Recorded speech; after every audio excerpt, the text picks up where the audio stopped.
Hi.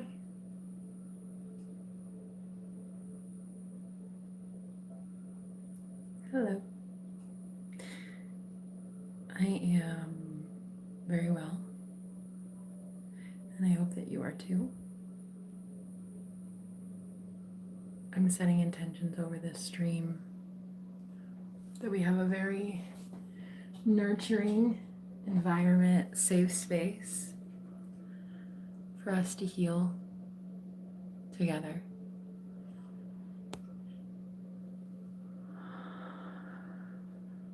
For us to have fellowship with one another.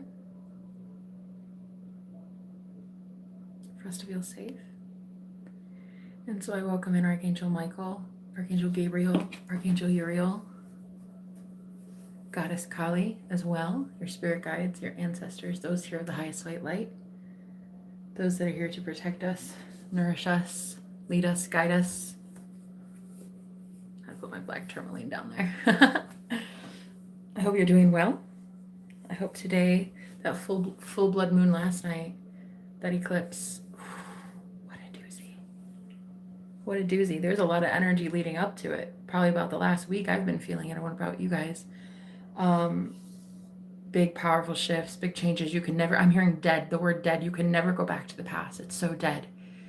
There's nothing there. There's nothing of nutritional value in the past. There's just, it's dead. It's like the spirit is showing me when you just like chop off your hair and it's like all the dead ends, all the split ends. It's like it's gone. You'll never have to be that person again. It will never represent you again. So, wow, what a beautiful, powerful message. Okay, so I'm going to pray real quick. Father God, Mother Goddess, I ask for clear and concise, accurate messages, please. For the divine collective that needs at this time, beautiful, beautiful beings of the light and love. Empaths, starseeds, those here of the highest white light, those meant to lead humanity into new earth, I welcome you, brothers and sisters in Christ. Thank you for being here. I love you. Oh, I love you so much, and I appreciate you being so supportive of me along this journey. I thank your spirit guides for helping you find me. Thank you, thank you. Thank you for the equal energy exchange, guys. If you want to work with me, information, my email is down below. I love you. I love you. And I just need to tell you I love you. I just heard something very strange. Okay, so let me wrap up. Protect me in a shield of white divine light. Thank you. Thank you. Protect all of those that come to me for healing and guidance at this time. Thank you, God. So would it be, so it is. Amen. Okay. So I heard, I'm getting this message of like the way that you're seeing celebrities change overnight is the way that you also are changing overnight and making people do the same kind of like gasp motion. You're changing so quickly and people have no idea what to say about it. And it's like, you know how the world's going crazy about some of these clones that are, you know, popping up and people think they're clones, but honestly, what are they, you know? Well, I mean, clones, I would say. But anyway, you can't, you'll never take away from the original. You'll never take away from the original, right? The original character is light. It's consciousness. You'll never take away from that. Though there may be a ton of people pretending to be you and trying to destiny swap, which is a big thing I'm learning about right now. I'm about to start studying about it, and it's going to be life-changing. Though there's a lot of people that wish to be you, they can never be you. Okay? Okay? You have Christ consciousness that can't be replicated. Christ consciousness is one consciousness. It can't be replicated. It can only be tuned into. It can only be recognized. It can only be adhered to. It can't be... You are your own speck of divinity, of light. You can't be recreated. People need to go be themselves because you're taken. Like your personality, your charisma, your charm, your main character is already taken. People are about to have to learn that they need to go find something else to do, like go find themselves. Okay, 4:44 on the clock. You could be seeing 444 a lot right now. So I wanted to talk today about some things that have happened in my life. Just as it comes up, you know. I'm going to let the Holy Spirit lead, but I've survived quite a few cults in my day. I've actually been in witch covens, and I've also been in religious covens, and I've also been in sex cults. And I'm telling you right now, to escape that is basically, there is no way I could have escaped that. There's just no way, unless I was following my intuition, unless something higher was leading me. To be in that toxic of an environment routinely, and I find myself often prone to cults and covens, especially very powerful men who lead cults. I find myself often having to deny and reject people that lead these spiritual groups that are not aligned with the same things that I'm aligned with. And I've been so prone to it for so long, and I've fallen trapped to it so many times, that now I have the ability to discern so quickly based on energy, not based on words, not based on emojis, not based on hugs, not based on, who eats the most vegan and who reads their Bible the most, but who actually has energetic attachments and demonic presence following them. And I have noticed over the years that when you notice someone new entering your life and you don't quite feel compatible, you feel like there's something a little off, it's the matrix itself, the universe, the simulation, the video game kind of trying its best to get you into an old pattern. But once you've spotted the pattern and you're conscious that it is a pattern, you no longer have to live it. It is literally that easy. You are allowed at any time to claim sovereignty. You're allowed to claim consciousness, like conscious sovereignty, and immediately say, I at one time I agreed to these terms. Now I choose something different. And if that offends you, stay offended. Because a lot of people that are this powerful, especially spiritual narcissists, they will have this overwhelming entitlement to people's energy and to get them to do what they want to do. Now, when they learn finally about you and you start saying no, it's the first time some of these spiritual narcissists, these very, very powerful people in their own right, they have really never been told no ever, and especially by any of their members of their cult. So for you to tell them no, it suddenly is a challenge. And I have found this to be the most wicked game of all. When you reject someone that powerful, it then becomes a game. It then becomes, I was bored leading these people astray, but now I found you, I have you in my sights, and now I'm going to use these people to bring you on board. So rejection that you give because you don't like the ick, you don't feel good around them, you feel like, oh, something's off. Like they lack warmth, they lack empathy. I don't care how spiritual they are, I don't care how much of a guru they are, I don't care if they wear a turban all day and sit in a yoga position outside in the woods smoking the peace pipe. I don't care. False prophets are false prophets are false prophets. Fakes, frauds, phonies, and false prophets. It is a real thing.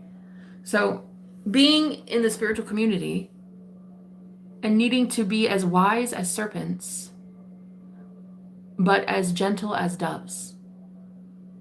And we need to start expressing to the universe what it is we stand for and what it is we don't stand for. And the thing is, most of us we spend so much time talking about what we don't want, that we don't manifest what we do want.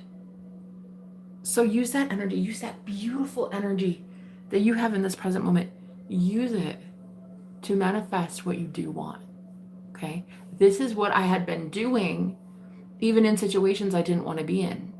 I would use that time, and while I was alone, like I was very much a spiritual slave in a witch coven in Omaha. And I lived in a 7x7 room it was really small, it was very cramped. And I was basically tortured. And there were things happening there that were breaking the Geneva Convention laws. I was basically a prisoner of war. And I did nothing to deserve it. I was trafficked in 2024. And so now knowing what had happened to me and how there were literally 3 witches and a warlock living in the same home that all targeted me, tormented me, stole things from me, violated me, and persecuted me. There was not only monetary abuse, but stripping away of bare essentials like the Wi-Fi, utensils, toilet paper. I had bare essentials taken from me. And when you learn the divinity within yourself, you start understanding why it is they're coming at you. It's like you have to realize somehow that you're strong, somehow that you are the light.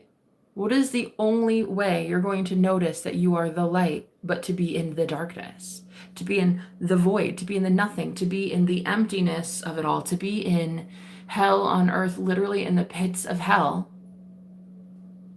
and question why you got there? How did it happen? Well, it's certainly not because I deserved it. No one deserves hell. No one deserves punishment. Well, some people think they do, but that's not what God says. God doesn't say you deserve punishment. God says you deserve everlasting life.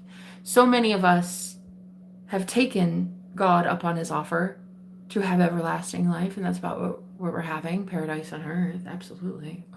We never age, we never go broke, we just have like the time of our lives. All we do is attract more abundance, eat amazing food, have great sex with the love of our life, soulmates, and we do all of these things to encourage the new earth to reframe itself.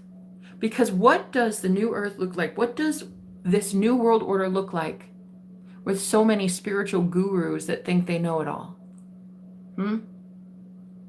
We have to start bringing in a sense of entitlement, not in the way that those spiritual narcissists were like, but a sense of entitlement like, of course this is mine. Of course healing is guaranteed. Of course money is mine. Of course I'll never be without internet again. Of course I'll never be without food again. Of course I'll never go without toilet paper or have them take the shampoo and the you get to this point where you are the only being that can speak certainty. You're the only one that can speak that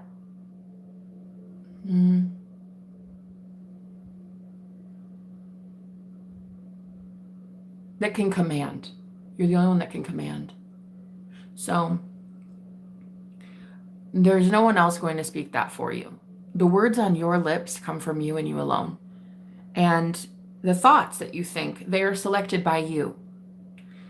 And though your 3D circumstances may look the worst of the worst of the worst, one day you will make it out of it. And you'll have an amazing tale to tell. You'll have such a cool story. You could write books for days. So,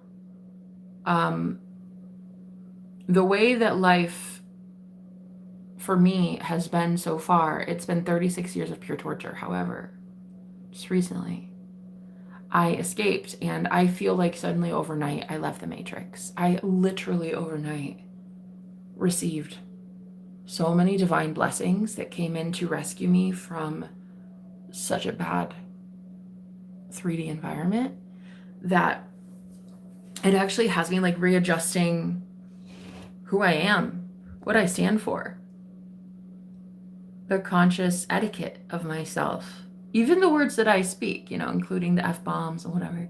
I love me an F-bomb, honey. I do. I do. Cheers.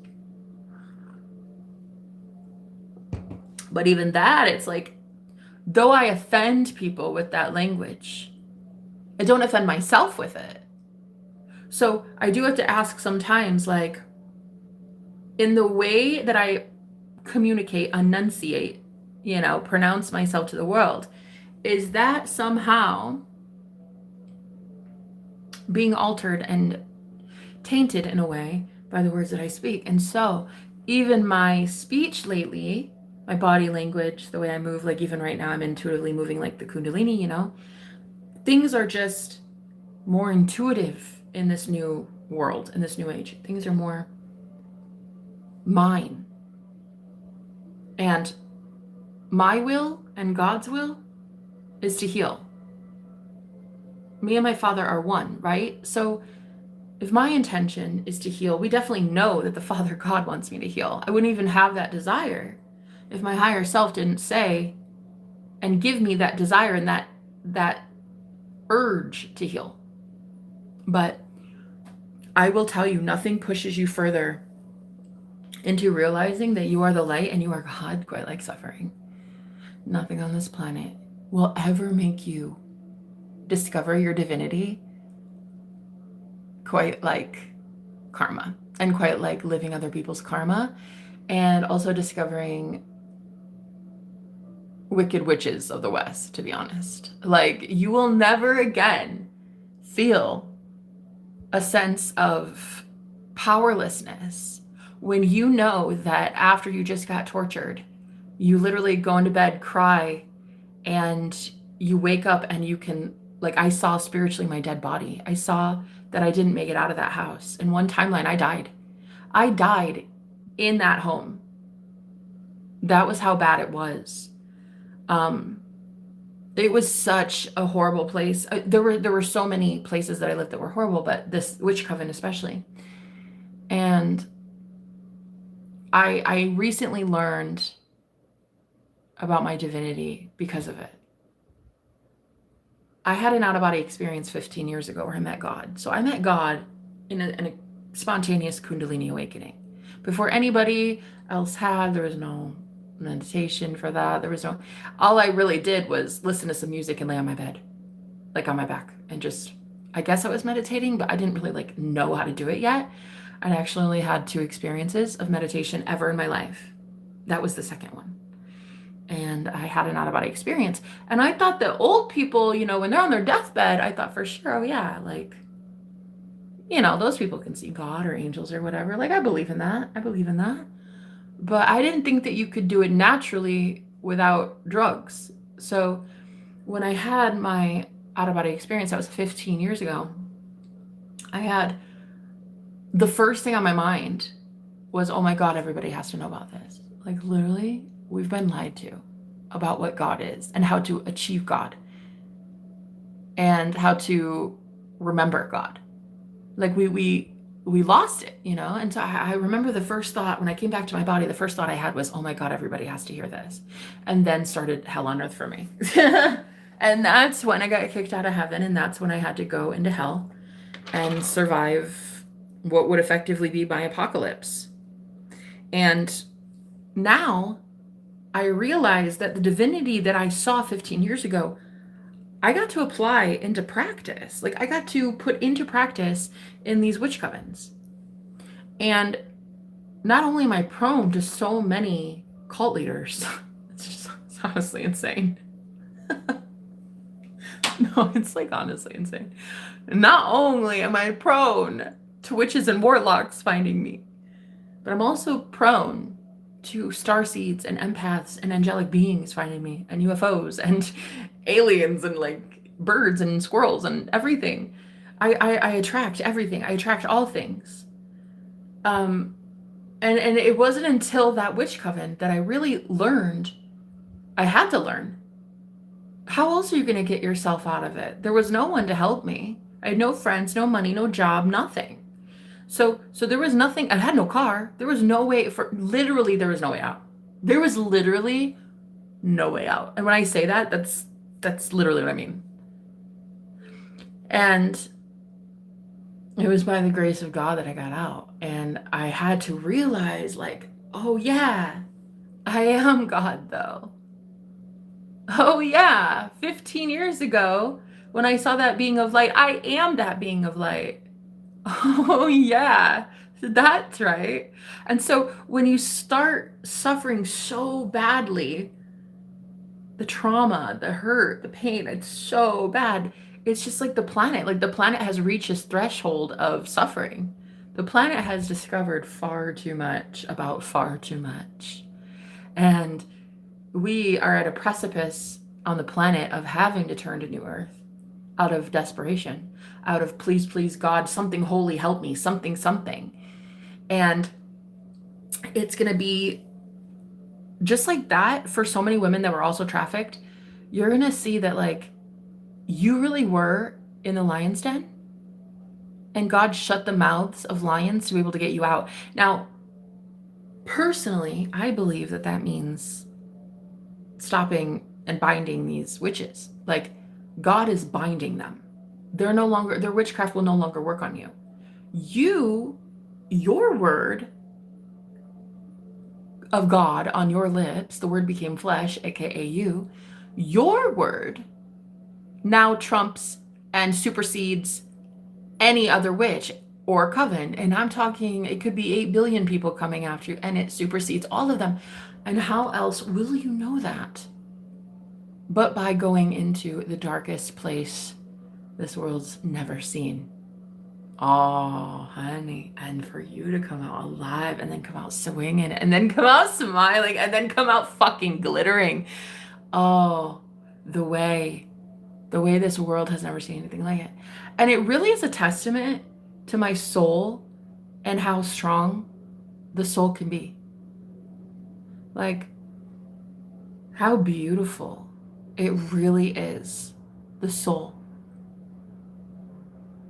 Like, how much suffering this planet has had to go through, and still to find divinity within it is going to be life-changing. Like, how can a soul go through that much torture? How can the Christ, aka you, be suffered that much? How can you have that many nails in your hands and your feet and then resurrect to tell everybody, see the holes? See the holes? I really did go through that. So when Jesus came back to his disciples, he was telling them, no, it really is me. Here's how I suffered, and here's how I'm resurrecting. And you can't touch me. You can't touch me. You can't have me, because I'm going to my Father. So I'm uniting with God, so you'll never have me again. And that transition in the mind of these people used to be able to target you. They used to be able to bind you. They used to be able to cause your money to dry up, your body to do weird things. Like, now there is none of that. The only thing left is peace and love and thank you. Thank you. You know? Thank you. I remember pain and torture, but I don't feel it. So thank you. I'm here to show you the hands and my feet and hands. I'm just here to show you the nails in my hands and feet so that you can see, like, yeah, no, I went through that. I did. I went through it. And people saw me literally go through it. I mean, it's been vlogged. You can see it. You can watch it anytime. It's all on my channel. And so the proof is in the pudding. And so what's going to happen soon is Spirit is going to start showing so many people a new earth through us. New earth lives vicariously through us, you know?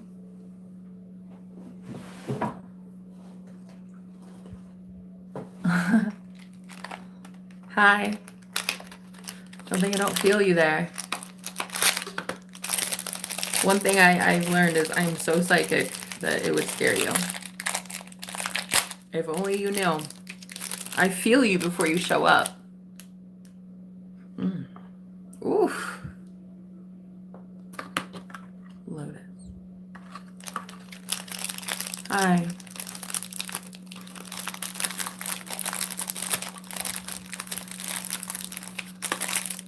I've noticed one thing too, like, if people's intentions don't align with my own, I will start to feel their energy vibration level not up to mine, and they will have to leave. Like, it will be very uncomfortable, and they can only stay a few seconds. Like, it's just like that now. It makes people uncomfortable. It pushes a mirror right back to people.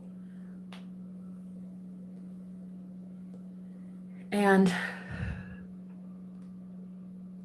now there really is nothing that can harm you because you don't allow it. And even when you feel that vibe, you feel that energy, like you feel something trying to take from you or trying to harm you in some way, or you feel offended by somebody's energy, you have to realize they're just as offended by your energy as you are of theirs, right?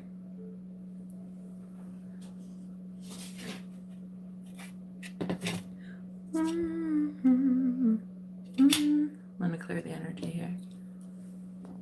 Yeah.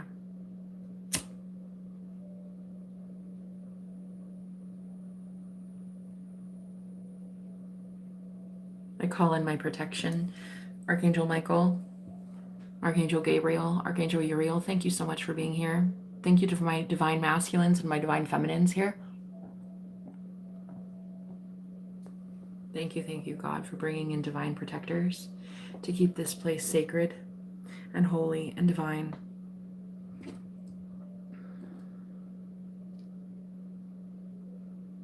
I ask to clear out all negative energy, anything hurting me or harming any of the people in this channel. Thank you. Remove it now. Remove it now. Thank you. Thank you. Forever remove it now. Permanently. So it is, so would it be. Okay. So as you're going to witness, a lot of people come forward in the files. These victims that know they're not getting any sort of acknowledgement. It's not like the government is chomping at the bit to let these victims have a say. You know what I mean? As you watch more and more of these victims congregate, have fellowship, and truly have camaraderie, you're going to witness thousands of these victims come to light. I mean, last I heard, there was like 1,000 victims that had already wanted to file either some sort of civil suit or just come out in public with it. I can't remember what I read, but it's been like a couple months. But the more you see these people who had truly been violated, and they are not going to get any representation in our government. So to witness those who've been violated and energy harvested, it's basically an epidemic. It's the whole planet. I mean, I don't know anybody who hasn't. I don't really know anyone who hasn't in some way been energy harvested at the least, if not truly trafficked. So, and I've been homeless for 2 years, so I've met many women who've experienced the same pain going through trafficking situations. And what happens is, because you're so psychic, you sense these other victims of that cult leader, of that overlord, of that whatever you want to call them, whoever the big fish is, whatever. You as an empath and as a psychic, you can sense that there are people, literally victims, that need your help. So you basically volunteer as tribute, and you sign yourself up. You're like, all right, let's go into the Hunger Games then, I guess. I mean, your higher self signed a soul contract with you to do this work. So a lot of you who are the wise ones breaking free, you guys are the real deal, and people are going to be looking to you for help in this next phase because you were meant to learn lessons while you were there. So you noticed all these people being harmed and harassed, right? And you were like, okay, I need to do something about that. I know I can. I know in my soul that I'm gifted. I know that I'm protected. I know that angels walk with me. And I know that as the Christ figure in my own reality, if any time I ask angels to step in and stop my crucifixion, that will happen. So you realize, okay, I have presented myself until this point as weak, but that was simply because I needed to be weak to stay in that structure. I had to be weak. I had to be dumb and useless, and I had to be a victim in a punching bag. And I had to be that because you guys are so empathic. You could not only sense that people were suffering, but you could also sense that the leader of that also needs healing. But it's not your place to heal them. That's a totally different story for a different day. But you can feel it all so empathically. So a lot of the women that I've met in the years that I've been homeless have been women who did not realize how psychic they were yet. They did not understand the psychic power that most women have. So what happens is, like a moth to a flame, like two magnets coming together, there is no stopping it. You have to be put with that person. And it's effectively a handler. You find yourself having been programmed by MK Ultra, or whatever system programmed you, CIA, FBI, whatever, the gate program, whatever you were in, you find yourself glued like a magnet to a certain person who has run an entire enterprise on the backs of spiritual slaves, on the backs of empaths, on the backs of children and women and men who only really seek to please that leader for the longest time. And only with eyes to see and ears to hear, psychically and spiritually, can you even understand what's actually happening. That limerence, that why do all these people want to please them? I don't care to please them, but why does everybody here want to please that cult leader? You know, my grandparents were cult leaders, and I escaped the church when I was 16. My grandparents were the pastors, and I escaped, and I'm so happy I fucking did. But there were so many people that got left behind, and I'm like, why are they still? Why do you want to please them so much?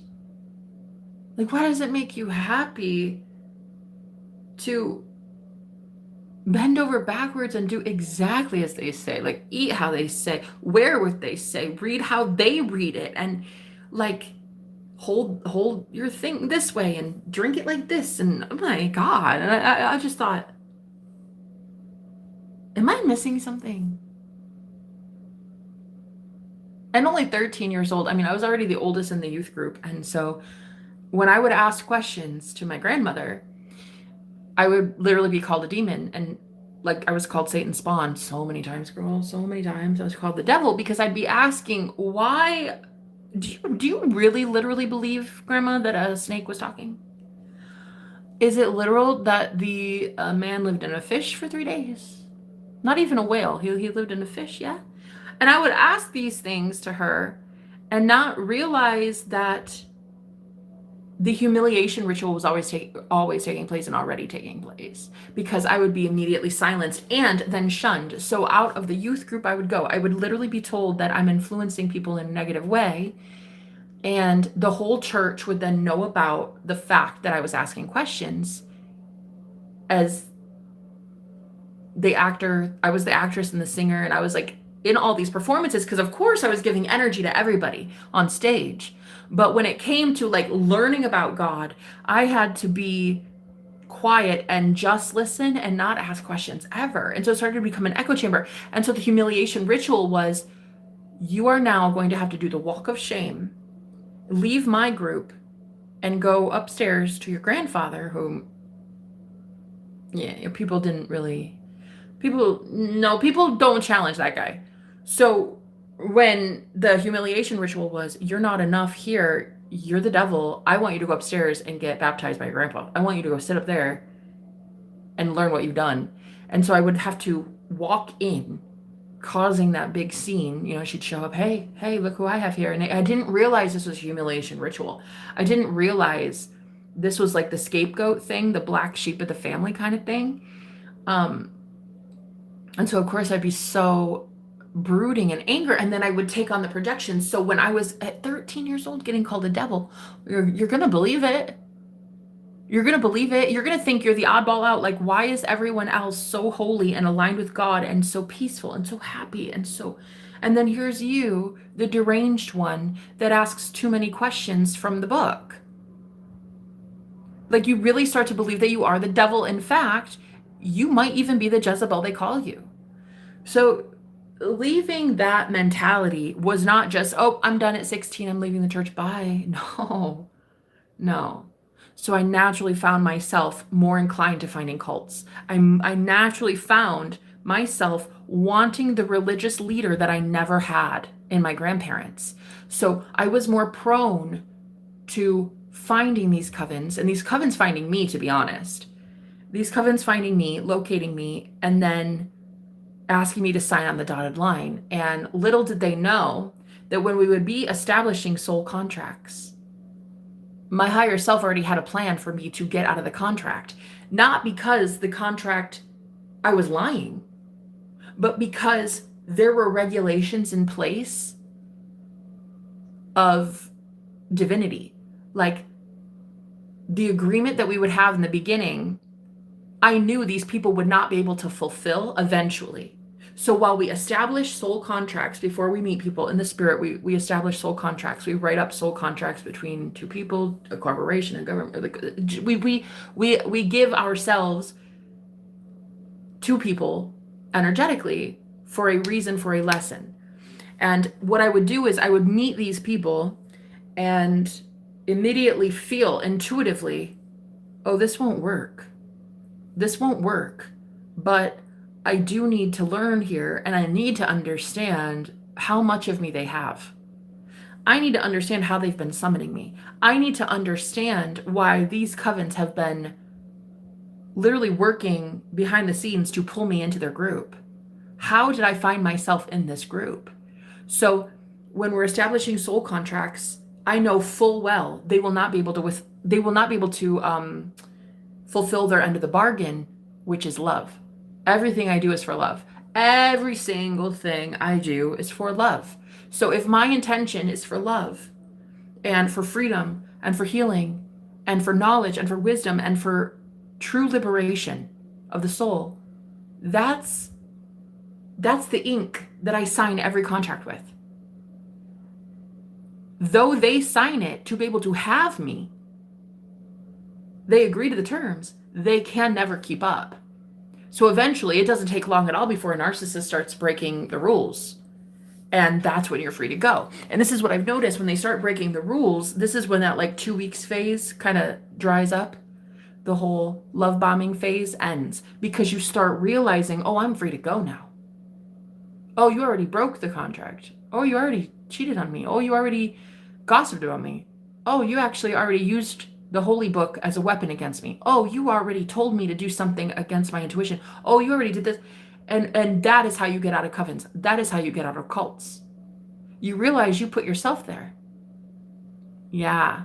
Yeah, it's like that. When you realize you put yourself there, your higher self had a mission, and it was to remove thyself from all energy vampires, anyone who's been siphoning your energy for lifetimes, in all realms, in all timelines, in all dimensions, right? But it's just become evident in the 3D physical world. Like it's just now presented itself as a coven or a cult or a church or a group or a family or whatever that you're somehow getting involved in a job, something, you know. So basically, what I guess I'm trying to say in a nutshell is I've escaped all these cults and covens by the skin of my teeth, barely surviving, because I'm the one that put myself there. And when you realize you put yourself in hell, why wouldn't you take yourself out? You know? And I'm convinced that the world, though it needs healing, what it really needs is sovereignty. What it really needs is to recognize sovereignty. What it really needs is to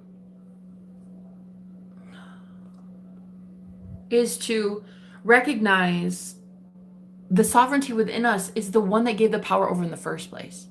We gave our power to someone else, to a group, to an entity, to a corporation, whatever, to a whole world, to a government. And we're allowed to break off of it immediately.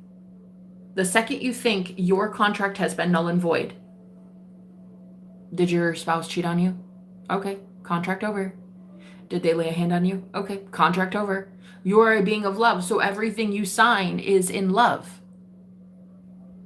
You manifested that person with intentions of love. Like the people I read for are only beings of love. So your intention was love. And if theirs is no longer love, you are free to go. And that is truly the sovereignty that I'm talking about. And when you have that deep freedom from within, no one can take that from you. No one can shake it. That Godfidence. That's when you start drawing boundaries energetically with them, and that's when the 3D changes. That's when the 3D has to shift. The money will come in to move you. You'll get that new job. Your friends will help you. You're going to go on that walkabout. You're going to go get a new car. You're going to do whatever it is. The 3D will shake up to get you free from that. Now, here's where a lot of my clients like struggle. They still think that ghosts from the past have some sort of jurisdiction. They're already dead. Those are ghosts. Those people who have abused you are already long gone. They're already in a different timeline. They're already in a timeline even slightly different than yours. It means they can't actually physically touch you. Like they're not even allowed to be in your reality anymore. But the key to healing, I feel, is recognizing that women already intuitively know how to heal themselves. They just need a safe space. They just need that divine masculine energy, that protective energy within themselves to be mirrored back in the 3D physical world. So it's just like a constant ping pong of love, energy, love, protection, love, energy, love, protection. And that's all these women need. That's all these girls need. That's all these little boys need. Like, for our healing on the planet, they already know how to heal. Mother Nature already knows how to heal itself. We just need to tune into the fact that it's already done. And that's what a lot of people find taboo, is that they don't want to tune into the frequency of it's already done. It's already here. That person that you love is already healed. They already got off the streets. They already went through therapy. They already got off the bottle. They already stopped with the drug use. They're already out of prison. They're already, whatever it is, like whatever rehab they went to. For us as healers, we are meant, and it's required, and we are responsible. We are responsible for the healing of others. But we have to realize as healers that they all are already healed.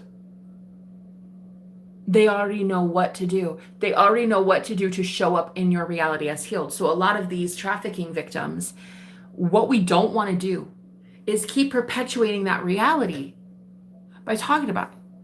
Oh, well, she's suffering like this. And like, did you hear about this? And like, but there was that. And then that. No, drop the gossip and start embodying the healer God self that is you, the Christ. Start saving these people by knowing they can no longer show up in your reality except for healed and abundant and prosperous and happy and laughing and madly in love. There's nothing else to do as a healer. You don't have to lift a finger. The only thing you need to do to heal your clients or to heal your, whatever people you work with, your victims. They're not victims. Don't see them as victims. They're survivors. They're thrivers. They're badasses. These are legends. We're talking legends. We're talking spiritual warriors. We're talking fucking badass motherfuckers. We're not talking victims. And that's what most of the world needs to hear. But they're so scared to hear that because they think, oh, well, it takes away their experience, Jenna. It takes away their experience of suffering, yes. Isn't that exactly what you as a healer are meant to do? You're meant to go take away your client's pain, but not by absorbing their energy, not by like taking on all the heaviness of the day from them. That shit will get you flatlined. You will be dead as a doornail for 3 days straight, in bed, crying, sick. You don't want that. Isn't your job as a healer to witness them in the highest self? And to keep witnessing them in their higher self? Why would you allow your best friend or your boyfriend or your client or your whatever, why would you allow that person to show up in your reality as the broken version? Are you not a healer? Are you not the ultimate healer? Are you not the Christ? Are you not the savior of your own reality? No one else is going to save them but you. But you don't do it by like what modern society would say is healing. Like, oh, come and tell me your problems and like tell me everything that happened. That's not it at all. And I think that that's what I think therapists, I think a lot of therapists had a really good idea. I'm not a therapist. I'm not a psychotherapist or an MD or any of that. I think they had the right idea, but I think they allowed their perpetuation, the continuation of victimhood. And it is literally killing the God self that already knows how to heal. We keep allowing people to show up in our reality, repeating the same cycles. So that is no longer going to happen in my life. I'm not allowing any of the people I work with to stay in victimhood. Of all victims I know, I've had it the worst. And yet I don't remain a victim. I hate the word because it's like, what are we if not surviving? You're a survivor, not a victim. And the same with all those girls on the list, on the files. They are survivors, and you're about to start seeing how they all congregate together and start realizing, like, girl, we're fucking warriors. We're not victims. We're not victims. Let's do something about this. And it's going to be a really glorious day for so many people, because the day of the Lord is here, honey, whether you believe it or not. You call all your power back to you, your laughter, your joy, your humor, your vitality, your life force, your breath, your power, all of it coming back to you. And when you don't realize that it has been stifled for so long, you're going to feel hopeless. But my intention is to show you how quickly the universe can change your position from, wow, this girl lived homeless for 2 years and she lived a whole year in a fucking cemetery with random strange men assaulting her and abusing her and harassing and stalking her at that house. Because I lived in an Airbnb, so I lived in a place with 5 or 6 roommates, random strange men every single day. And it was pretty crazy. But for me to get out of that, it's like, if I can do it, you can do it. Now the gift is realizing I'm already healed. I'm already my best self. I'm already amazing. I'm already perfected. I was already perfected in the grave. I was already literally perfected as God, as a beautiful being of light. I was literally already perfect, even at rock bottom, even when I was abused, even when men would dump their toxic sludge inside of me. I was beautiful then. I was worthy of love then. I was worthy of grace then, divinity. I was worthy of money. I was worthy of a strong, capable husband. I was worthy of friends, and I was worthy of all of that. Healthy groceries, healthy food, clean drinking water.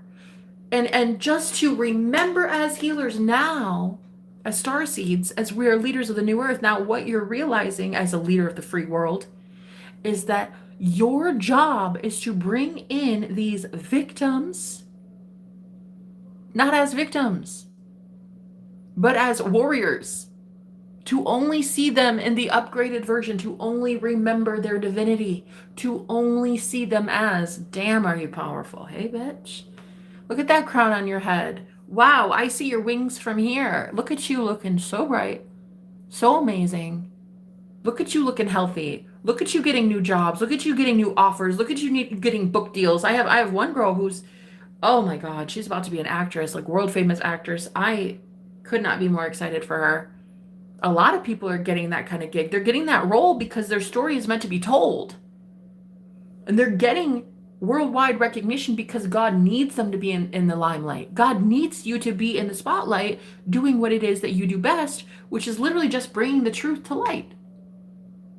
So you as a healer cannot sit here and perpetuate the same continual behaviors and patterns in your client or in your friend or in your homeless shelter or in your roommate or whoever. You can't just be like, oh, but he keeps doing this, and he's like, I hope he breaks away from that addiction, and I hope she can, I hope she gets a job one day, and you're dishonoring yourself. You're dishonoring yourself. It's never been a them thing, it's been a you thing, and you are now the one that needs to heal the world, because unfortunately, as God, you broke the world, and I'm sorry to say that, but I'm not sorry. You have never stopped being God.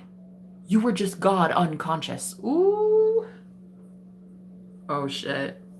Oh shit, Jenna. Is it way too soon? It's always too soon for that bitch. It's always too soon for that kind of... Yes. Look, I spilled the deck opening. Yes, it's always too soon for that.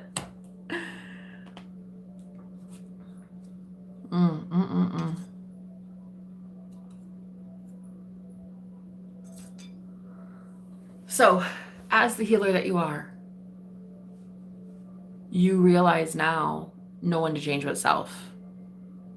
There was this Hawaiian doctor who was asked by this prison to come and heal the patients. He was like a psychotherapist, I don't know. I don't know what he did exactly. I can't think of his name. But he was a Hawaiian doctor, if I do remember correctly. And he was tasked with going into this prison, and they had a notorious rate of convicts, felons, nobody ever leaving. Everybody comes in, but nobody leaves. They can't heal.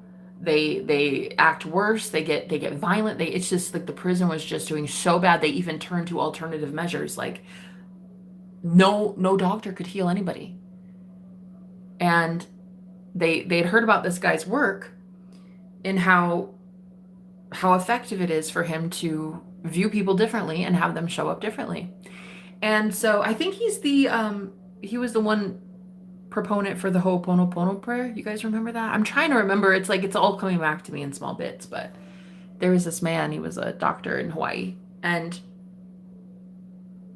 he literally saw these patients. He came in, and I think he only, if I do remember correctly, he either only saw them like one time behind a glass, or he didn't see them at all. I can't remember which it is, but he didn't really, like, he didn't meet them, is what I'm trying to say. He didn't meet them. He instead, to heal these men and women, I presume, he instead went into his office, and the prison guards would bring him the clipboards and say, well, so-and-so has this problem and so is that, and they've done this, they're acting belligerent, this person's violent, this.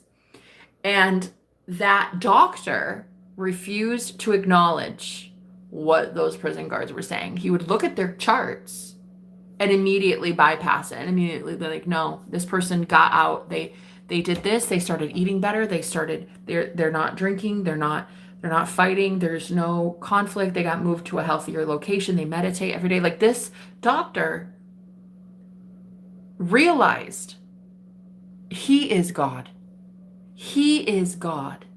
And those men acting that way, they have no choice but to show up as he assumes they will. He assumed people could be sick and could be violent, and so they appeared that way. Now, when he started to assume they're getting healthy and they're excited about life and they're being let go, they're being released, they had no choice but to show up that way. And he didn't have to lift a finger. He didn't go introduce himself to these people. So in the same way, that's what I did. I went into a broken place. I was called into these places by my higher self to go and see these victims of narcissistic abuse, tyrannical spiritual narcissists abusing these people. And I was forced to instead learn, wait, they're literally showing up that way because I say they're showing up that way. Like, I assume they can, so they are. And I'm God. I'm the only God of my reality. They can't help but show up as vindictive, spiteful, hateful, greedy. They have no choice. So in getting here to this place, and I've been here like almost a week, about maybe a little less than a week, in getting here and calming my energy down, I'm realizing, oh my God, I needed a safe space, because what I'm about to start doing is what that man did behind the glass in his own room, in his own office. I'm going to be pulling my energy back in my own office, looking at the clipboard and saying, no, this person does that. This person got help. This person went to therapy. This person broke free. This person got a divorce. This person sued. This person did that. That is about what I'm about to start doing. And it's going to be a mass awakening on the planet, because I'm God of my reality. So in my reality, everyone's going to go through ego death. Everyone's going to go through a transition soon. Every single person, every single knee shall bow and every tongue confess.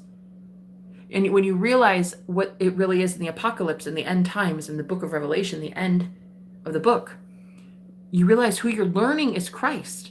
You're finding out what's being revealed is truth. Revelation, what's being shown to you is the veil is thin. The veil is no longer. So they are you. You are them and they are you. If you heal, they heal. If they heal, you heal. If you see them happy, you're happy.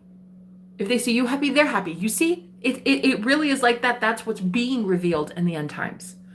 So this doctor never associated with any of those people, yet he healed so many of them, and they just kept being released and released. It was like a world record, especially for that prison. It was unheard of. But he just kept getting them released. They'd go on good behavior. They'd get out. They'd get healthy. They'd get jobs. They'd get families. They'd get wives. It was just starting to be this thing. And so I don't know if this doctor is still alive. I'm not exactly sure. But anyway, it was really cool. I can't think of what his name is. I think he's a Hawaiian doctor. You're going to have to go look him up. But it is just, what is about to happen is that the healers, the real healers, you recognize there's nobody else to change but self. If you think that your mom, your grandma, your dad needs healing, the only one that needs healing is you. Let me repeat. If you think you're being attacked by a spiritual narcissist and a coven leader, the only one that needs healing is you. The only one that can change him is you.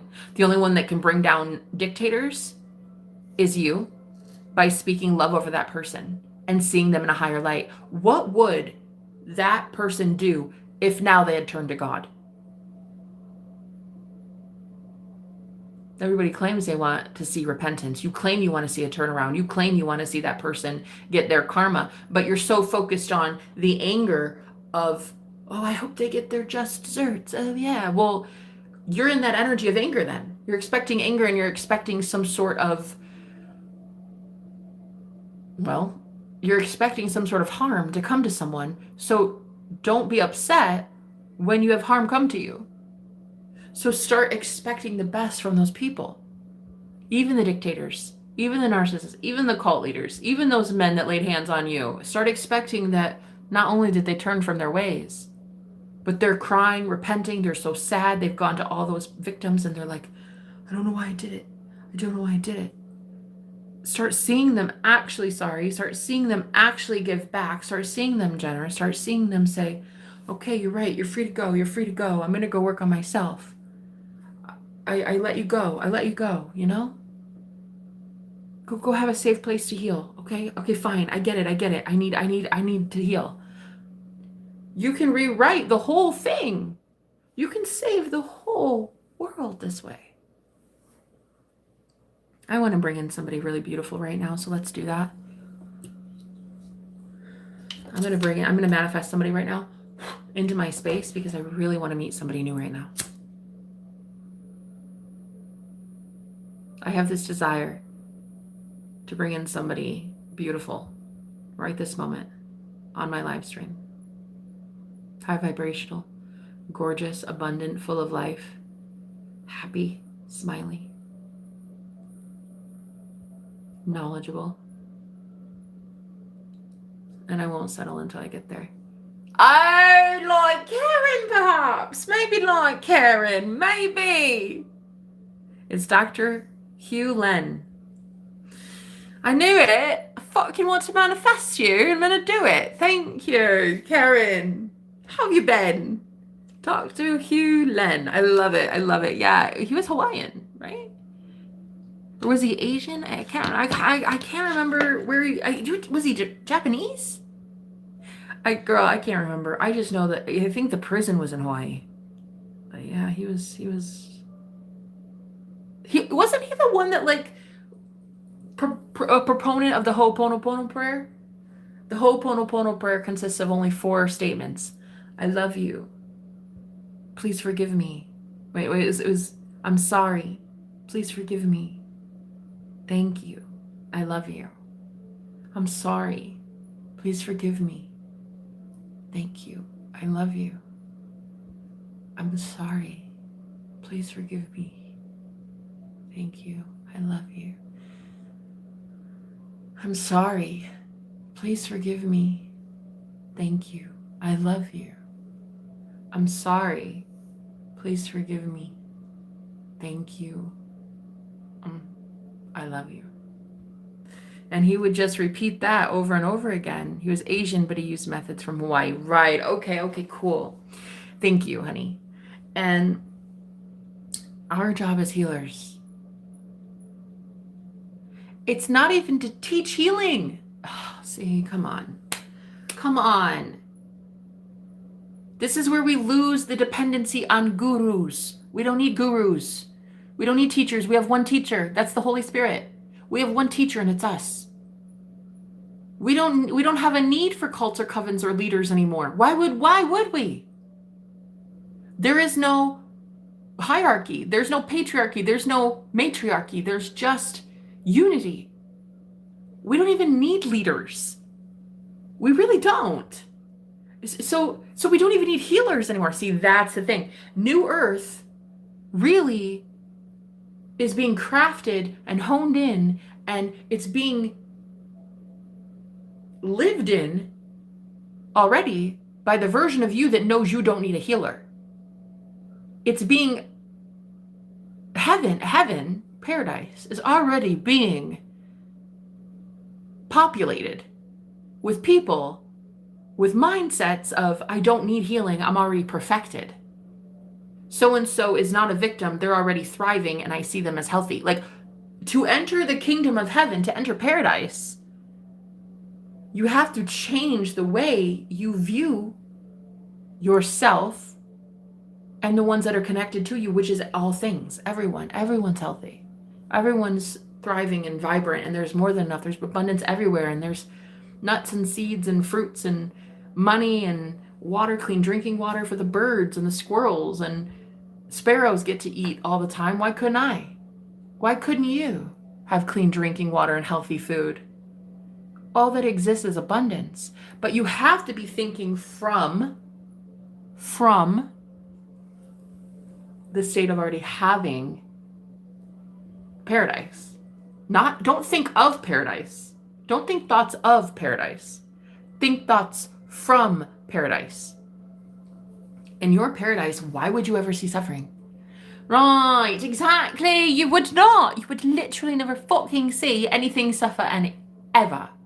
Which means that if you go into that paradise frequency, you have no choice but to think thoughts from so-and-so is healed. So-and-so is so happy. Look at them bubbly. Look at them smiling. Look at them thriving. So a lot of times what you have to do is you have to go into like hermit mode, you know, like I'm going into this place for a few weeks and I'm just shutting off everything that tells me the world is sick and the world is diseased and the world is impoverished. No, it is not. No, it is not. That's a lie. That's a sick lie that the devil told me and I had to believe for a very long time. So I'm closing off the door, just like Dr. Hugh. He closed the door and he said, give me their clips, give me their clipboards, give me their charts. I don't want to see them. I don't care about seeing the people. I don't care. It's irrelevant. He knew that all he had to change was his mental thoughts, his perception of them.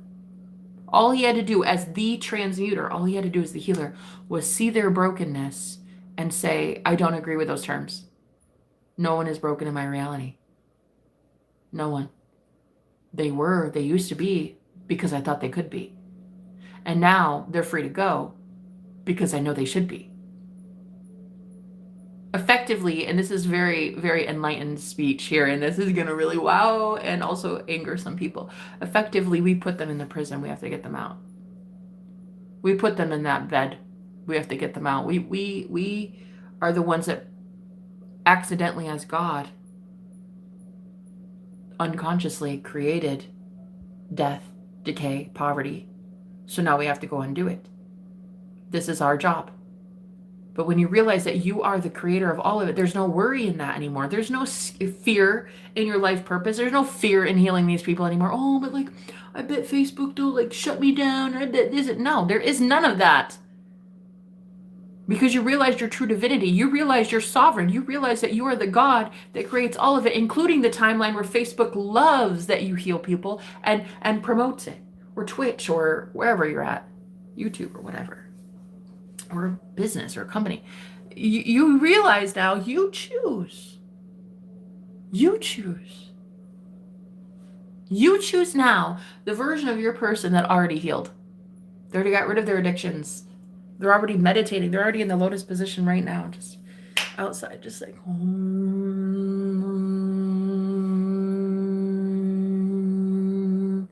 thinking of you, thinking of love.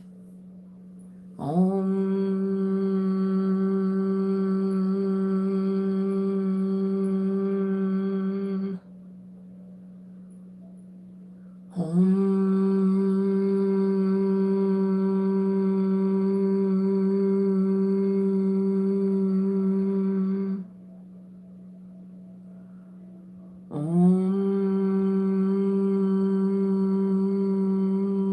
already connecting with breath. They're already caring about love. They're already caring about you. They're already caring about humanity. That person is already healed. You're not going to enter the kingdom of God without playing by its rules. In order to access heaven, you need to play by its rules.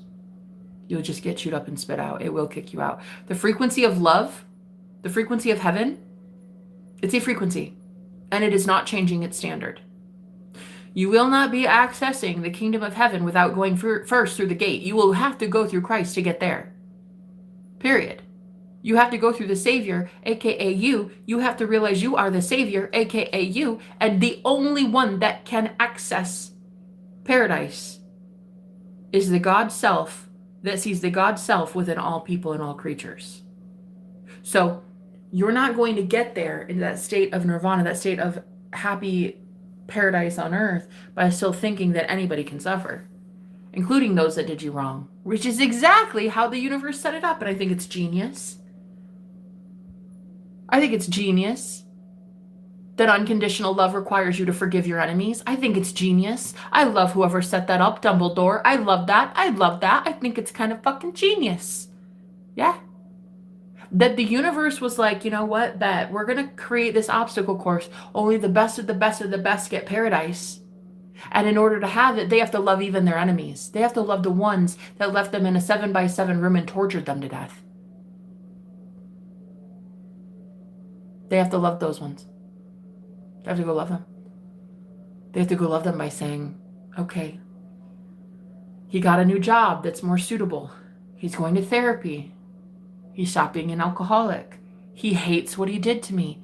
She hates that she betrayed me. She hates that she gossiped. They hate that they did this. And you are the only one that can access heaven because you're the only one that accessed hell. Ooh, honey, honey.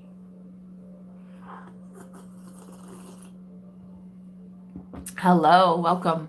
Welcome, Elizabeth. You're the only one that can access heaven because you're the only one that accessed hell.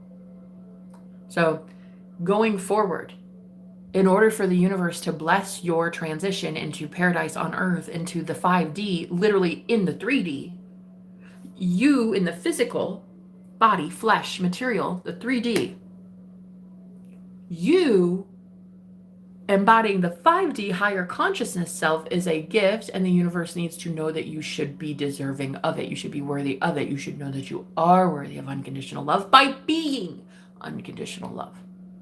How else would you win the Hunger Games but by love? You're just going to perpetuate the same matrix, the same brutal game that the game makers wanted if you just continue to perpetuate the same narrative that, oh my God, that leader's a dictator. And he's causing World War III, and everybody, let's just gang up on him and like send pitchforks. And hey, look, I am not promoting that man's any elitist's behavior. Never in a million years would I. However, what I am going to do, because this is the one thing that I can do that others cannot, because it's my reality. You have your own, I have mine. In my reality, I have no other choice but to get pretty desperate with it and start actually manifesting that there is no dictator. There's a man that feels ashamed and embarrassed and kind of hates the way he's been acting and repents. Goes to God silently. Shame has overcome him, and he goes to God silently and he says, why am I doing this? What am I doing though, for real? Why do so many people hate me? Like, I don't want to be hated. If you really think about it, nobody wants to be hated. They may have gotten used to being hated so much that it's like a shield that they have now. And like, oh, I don't fucking care. I don't care what anybody says about me. But come on. Every egomaniac cares what people think of them. So nobody wants to be hated. So if you look at the approval rating of some of these leaders, nobody wants to be that egotistical. Not really. So I'm forced in my reality to start forgiving even the most heinous of monsters because it is Judgment Day. And that means it is final, the end. Like, I'm never coming back to do this again. I'm never going to perpetuate hell on earth again. I'm never going to be in the Hunger Games again. I'm ending the Hunger Games once and for all. You know in the movie, The Hunger Games, when Katniss at the very end she took out Coin, that woman. She was about to start the cycle all over again. That woman wanted Katniss to be the face of the Hunger Games again. And Katniss took her out because she knew she would be that energy, that entity, that thing that perpetuates the Hunger Games over and over and over again. And so that woman, Coin, she represents the material plane within all of us. She represents the material world. Coin, you know what I mean? Like coin, material, earth.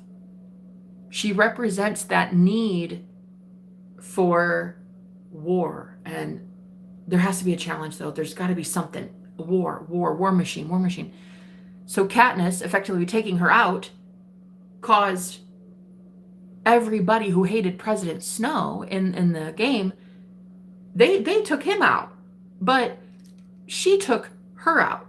It's really removing the part of us that still thinks there needs to be a hunger. There needs to be a craving. There needs to be something satisfied. There needs to be entertainment. There needs to be struggle. No, there doesn't. You could just have it now. You don't even need the struggle. You could just have the bliss. You don't have to have the hunger. You can just have the food. You don't have to be thirsty. You can just have water. You can see it in your imagination right now. You can literally affirm for yourself right now, I always have my needs met. I always have clean drinking water. Literally facts, period. Because there's always abundance in all things, you know. When I was at that old house, my money was stripped from me so much that I had pennies to my name, and I literally could not even afford to put new filters in my water filter. Where is it? I couldn't even buy clean water. I literally was drinking out of the tap. In Omaha. Oh, that's not good. That's not good. That is not good or it was near Omaha, but in the water supply there, oh no, that's not good. So for weeks, I couldn't afford it, right? And then finally, I surrendered and abundance started coming to me. I was able to get water purification, and then they moved here and there, an abundance of clean drinking water, well water, healthy water, purified water, reverse osmosis water. Water everywhere, and I have my own purifier. That's just the water here, and then I have my own purifier. There's water everywhere, and all of it to drink. Because it's a mindset of abundance versus the mindset of lack. Who is going to change my world but myself? Who is going to change your world but yourself? Right? So, hello, thank you for being here. Who is going to change from lack to abundance but you?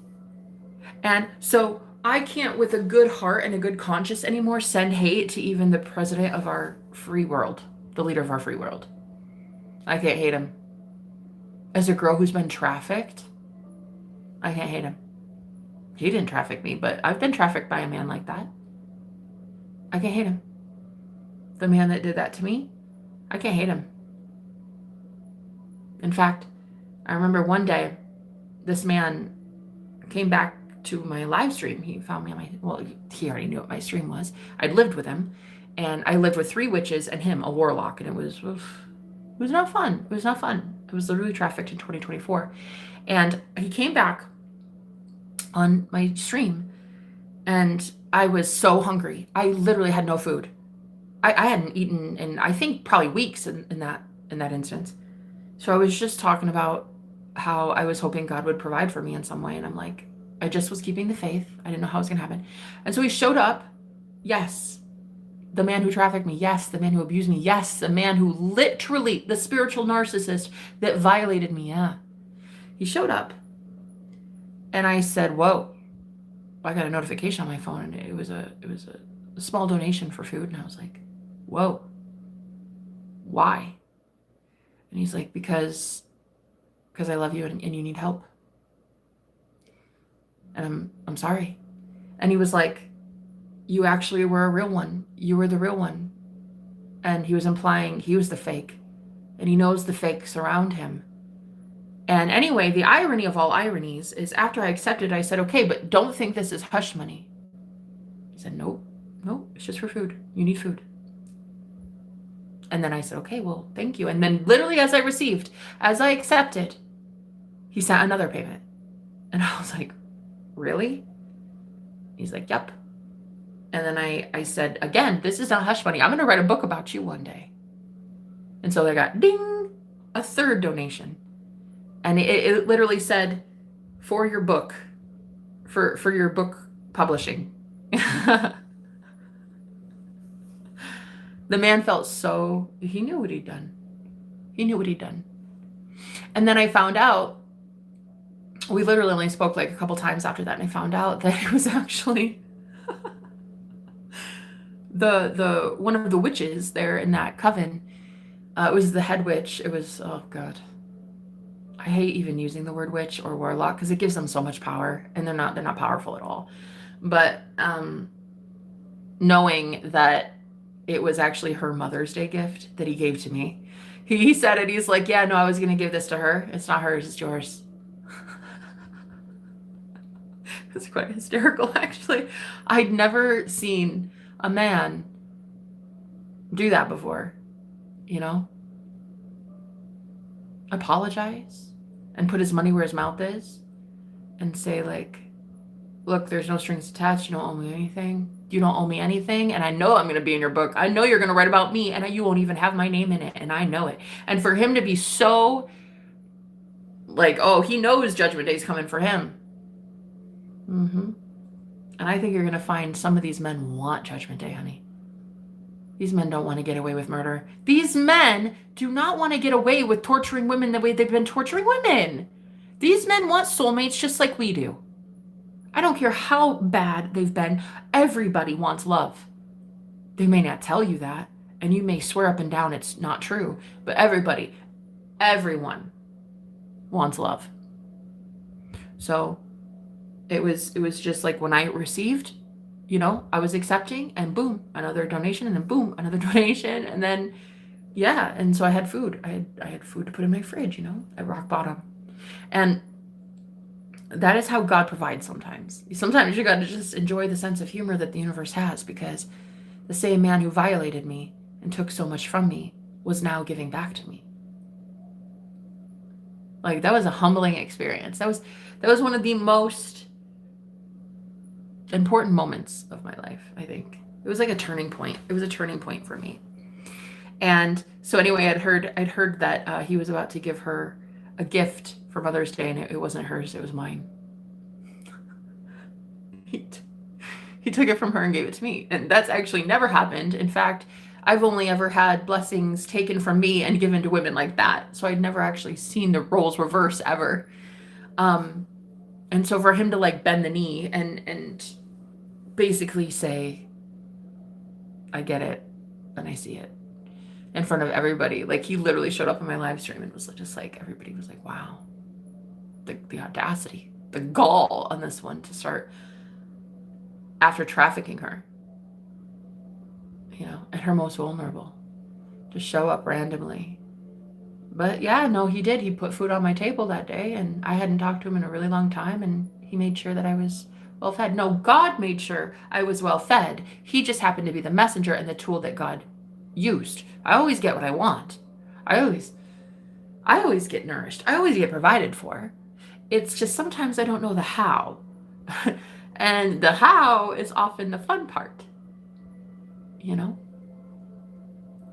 So what we need to do as healers, as women, as former victims and current baddies, okay? Read your book on Amazon. Hi, James. It will be one day. Bestseller, James. How you doing? What I'm trying to say is, though you see these people as victims, stop. Stop being coin from that movie. She was trying to reproduce constantly the war machine. The fact that there are always victims.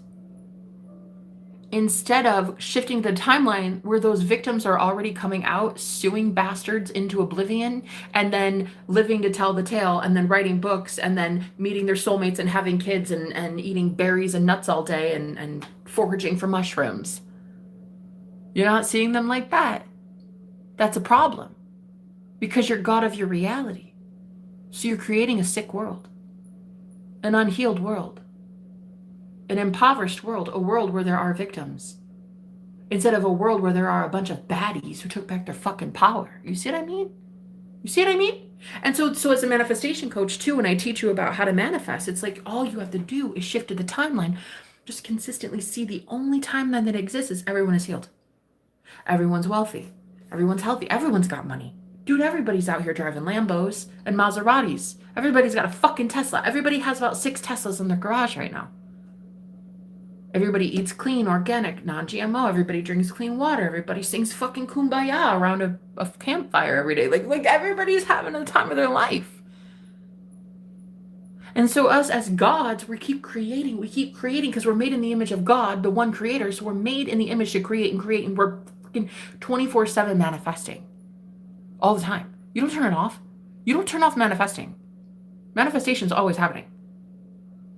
Your thought creates. You're always thinking. So you're always creating. So what world do you keep perpetuating? Like that lady Coin in the Hunger Games, she was perpetuating. Okay, we're going to do this again. We're sending kids in, and the Hunger Games 2.0 is on the way, and here it is, the brutal attack to the death. And it's like, Katniss was like, bitch, fuck you. We just literally ended that. We ended that with that douchebag. We don't need you doing it too, right? And so she killed off that part of her, because Coin represents her just like President Snow represented her. It all represented her. She killed off that part of her that would still appropriate for a reality that includes victims, that includes hurt, that includes somebody having poverty, that includes somebody homeless. What do you mean? Wait, what do you mean? What's homelessness? Wait, what? What's a hospital bed? I don't get it. Wait, what? What do you mean? What's job loss? I don't know. Wait, I'm sorry. What's unemployment? Wait, what? What? What's hunger? Wait, I don't know. Right. Paradise is paradise, and you don't get to experience until you think thoughts from paradise. Paradise, heaven on earth, 5D, the 5D in the physical 3D, like your higher self in the physical world, does not think thoughts aligned with famine and death. It can't even compute that. It only thinks, wow, don't you look vibrant today? I love that new job for you, bitch. Hey, looks like you got a new Tesla on the way. I love it. I heard it. Vroom, vroom. That's exactly what your God self would say.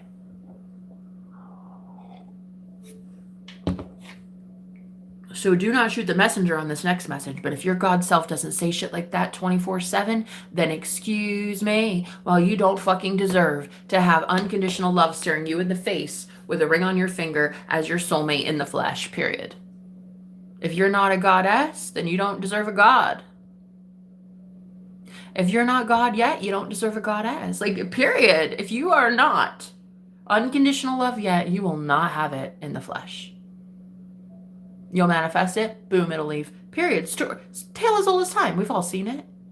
We manifest unconditional love, then boom, they ghost us, right? They leave, it's whatever. Because we can't hold the frequency. You need to hold the frequency by being unconditional love, including your enemies. Love your enemies. Love your enemies. Dude, you claim you're different than your enemies, right? You claim like, oh, well, I'm better than that. Well, your enemies cannot love their enemies. Okay? So go be different then. Go be the one that can. Go be different. I think everyone deserves a chance at happiness. Absolutely. James, you make me so happy. Oh, I just said I wanted to meet somebody new. I just manifested you. How you doing, James? I literally just set intentions to manifest you. Hi, aren't you so beautiful? Thank you for being here. What a beautiful beacon of light that you are. What a gorgeous representation of the change that is happening within me to be now reflecting in my mirror and Gorgeous. Gorgeous, James. I thank you so much for being here. So you have no one to change but self. And so when I talk about how I've escaped covens, yes, I escaped covens by stopping believing that I was being in a cult. I stopped looking at that cult leader like a cult leader, and I just looked at him like a weak little man that needed to really grow up and, get over his mommy issues. I took away the power. I took away the power from a Nazi by remembering, bro, you ain't a Nazi. You fucking wish. You fucking wish you were powerful. You wish you were something. Nah, you are something. Looks like you're my sugar daddy today. He came in months later with that money so I could have food in my fridge. Didn't talk to him, didn't do anything. He came in as my temporary one day sugar daddy. You ain't a Nazi? I don't agree with those terms. I don't agree with you being a dictator. I don't agree in my reality. So now you rewrite the script. You rewrite the script for even your worst enemy, and then you forgive that new version of them. Because if you were to do it right, when you revise the version of them, you see them as gracious, generous, on bended knee. I'm sorry. You're right. I fucked up. And for him to be like, even giving me money for my book that he knew I was going to write one day about him, it's hysterical. He was like, no, here it is. Here's your first invest. I'm your first investor in that book. Like, for him to just know. Judgment Day is on the way for a whole bunch of men like that. But like taking the power away from them by realizing, bro, you wish you had the label dictator. You wish you had the label Nazi. You wish you had the label leader. You wish you had the label my ex. You don't. You now have the label as my equal counterpart. My equal, not even my counterpart anymore, but now you just have the label equal. Right. So you take them off the pedestal. This is how you remove them from the pedestal and you put yourself back up. That is how you escape cults and covens. You realize you put yourself in it to begin with, and you're the only one that could take yourself out of it to begin with. Well, to finish it, I guess. To end it. You put yourself there to begin with, and then you take yourself out of it to end with. It is literally that easy, but it starts mentally. A lot of people, they come to me and they're like, how though, Jenna? How? Tell me how. Give me the... You're the teacher, bro. You're the guide telling yourself how to do it. You are it. There is no one else telling you. Who else could tell you? Your mom. Your mom's not with you 24/7.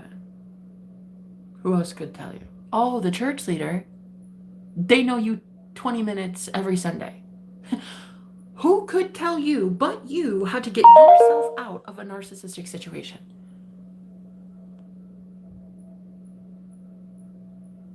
Exactly. Cheers. You're the only teacher. So there's so many people who come to me and they're like, how, Jenna, how do I escape? Girl, the how, like I'm gonna fucking know the how. Dude, how are you gonna manifest money to escape the homeless shelter you're in? Yeah, like I'm gonna know the how. Okay. Dude, you won't even know the how until 5 minutes before it happens. What do you mean? Coming to me asking for how, Jenna, but like tell me how, but like how do I escape? What the fuck do you mean how do you escape? I'm teaching you how to escape. You escape by fucking claiming you've already escaped. Quit asking me how do I escape prison. Bitch, you're not in prison. In my mind, you're already sipping pina coladas with your soulmate and he's rubbing your feet right now. What do you mean? What do you mean, how? Oh my God. Dude, so many people. So many. Oh God, I hate it. But how though? So you've not been listening to me? Is this effectively what we're saying? You've not been listening to a damn word I've been teaching for years. But how? I need the exact formula. I need to know what this is gonna be. Nah, that's your fucking ego needing to know the how. Your ego needs to know the how because your ego can't stand being out of its comfort zone. Your ego hates being out of its comfort zone for even 5 minutes. Jenna, like, I'll do anything. Like, I'll pay for a reading. Like, I'll even pay you more. Like, how though? Calm your shit. That's how. Calm down and affirm you're already free. I don't care if you believe it. It's not always going to be believed at first. You just affirm, you just think thoughts from the version of you that's free. What would the version of you think if you were already free? Damn, this pina colada tastes damn sexy. Damn, that foot rub is nice, sir. I see you. Yes. Yes. That is what you would be thinking from the free version of you. The prison version of you is the one that thinks thoughts of, Jenna, tell me how, I'm so scared. Tell me how I do it. I need to know. Ugh. I don't associate with that garbage, so I don't associate with that version of you that lives in that garbage. I only now see you as the upgraded self, which is already sipping mimosas with your man, honey. You know what I mean? Get that shit out of here. So, going forward. Covens and cults, they're non-existent. They don't exist. Why would you need the Hunger Games? You have all the abundance. You have all the food you need. Why would you need the Hunger Games? Why do you have to fight for food? You don't have to fight for shit. Why would you struggle as a child of the Most High God? Why would you struggle for anything? It all comes to you. Gravitates towards you. It comes in so quickly and effortlessly, baby. Right now. Abundance in that, abundance in this. I have this, I have that, I have more, I have so much abundance. Everything I want comes to me magically. I am so magically delicious. I get everything I want. Why would you perpetuate the Hunger Games? There's no game. Let the games begin and then let the games end. There's no game. There's never needed to be a game. But a lot of the starseeds and the empaths that I read for, a lot of the spiritualists that I work with, you wanted there to be a game temporarily to learn that you're the one that created it and is going to end it. You wanted to know that you are God by remembering that you are God because you knew you at one time you weren't. Let me rephrase. You wanted to see that you are God by forgetting that you are God. But you never stopped being the creator of your reality. You just lived on autopilot, unconsciously, creating death and famine and poverty. I'm feeling you. Yeah, I'm feeling you too. I'm feeling you. I'm feeling you. I'm feeling it. I thank you for being here. I'm feeling you. I'm feeling you. Feeling you. What's your name? Usama. I'm feeling you. Okay. I love the vibe. I only see people in their higher self. I only see people doing well. I only see people prosperous. I only see people drinking clean water and being healthy and loving life and hugging trees. Like I no longer see the Hunger Games because I've killed off my inner coin. Not that I still don't believe in monetary value and money and exchange and the circulation of finance and things. I still very much believe in. I understand that. I understand finances. I get it. But I've killed off that greed part of me that needed to perpetuate the war machine, because the war machine leads to more victims. To witness my ex-warlock as a cult leader, if I still see him in that light, then that means I'm going to have to assume that there are other victims like myself struggling.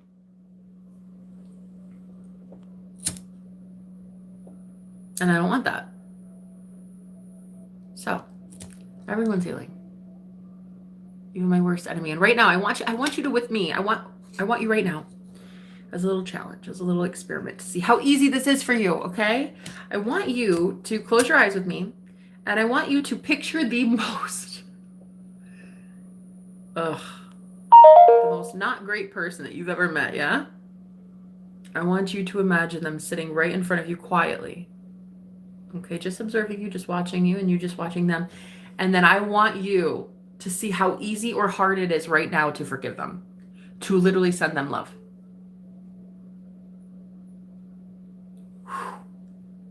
That'll be a real test of it. Let's see. Let's try it for a few seconds, okay?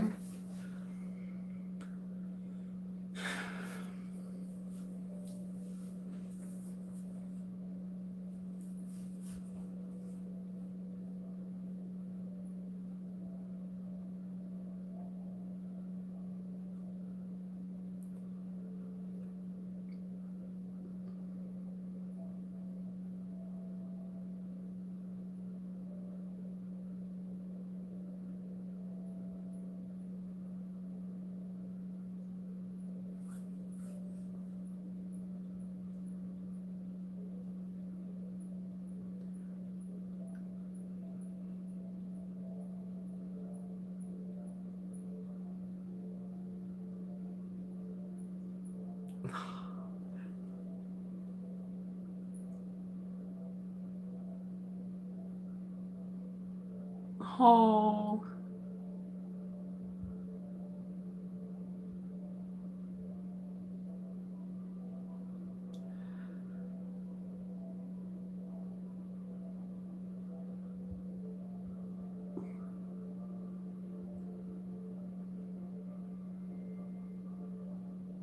Oh. What did it feel like? Did you like it? Did you hate it? What was the experience? I was able to see this woman who stole 2 of my boyfriends. Not just one. She stole 2 of my men. And she used to be my arch nemesis, or so I thought.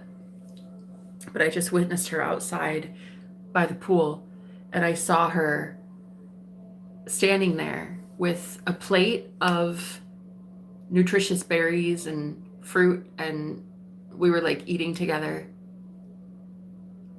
And I saw her little kid, and her kid, she was like, you know, I really don't hate that girl, Jenna. I really actually don't hate her.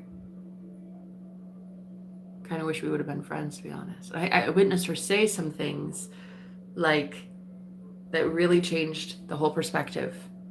So you are healing you. There's no one here. She's not healing you. She's not even healing herself. You're healing her by seeing that she's already healed. She's already turning away from that. She already regrets what she's done because she's already healing her body, mind, soul, and spirit. That means that effectively means if you can see someone smile and they were your worst enemy, if you could see someone smile, it effectively means they've already put away their old ways. They're not even themselves. They're not even that old self. Why are you dragging it around? You know?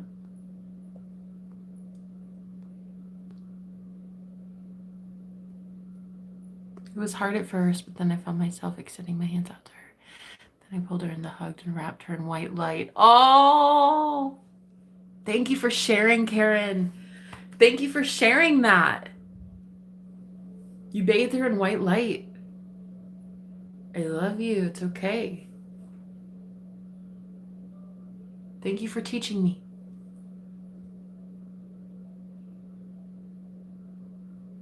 Thank you for teaching me. Where my power was being stripped, where I didn't understand that my men loved me and would never replace me. Because I'm all that they see and I'm all that they want, and I'm even what they want months later down the line. Thank you for showing me. Thank you for teaching me that you can't steal something from me that's destined for me. You can't steal it. Thank you for teaching me where I was letting go of my sovereignty. I appreciate you so much. And I love you. And I can't wait for you to heal and to feel healthy and to feel happy.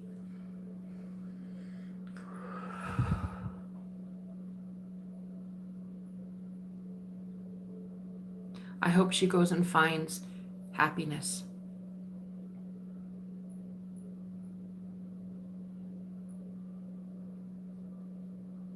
And I'm cutting the cords between us, and I'm letting her leave my reality forever.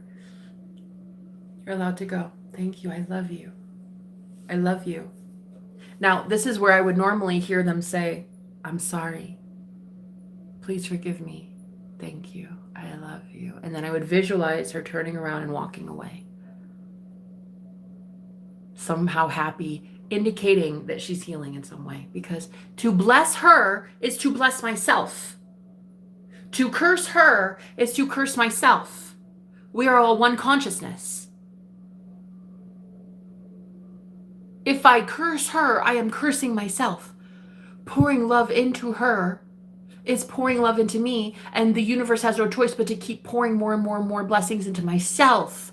That's why when the Bible says, forgive them and I shall forgive you. Right. Because you are the same.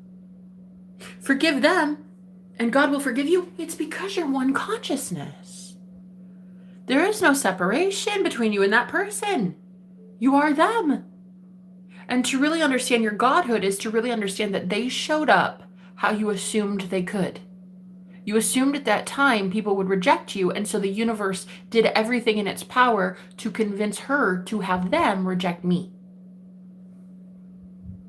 Seducing him, both of them, gossiping about me, all those things.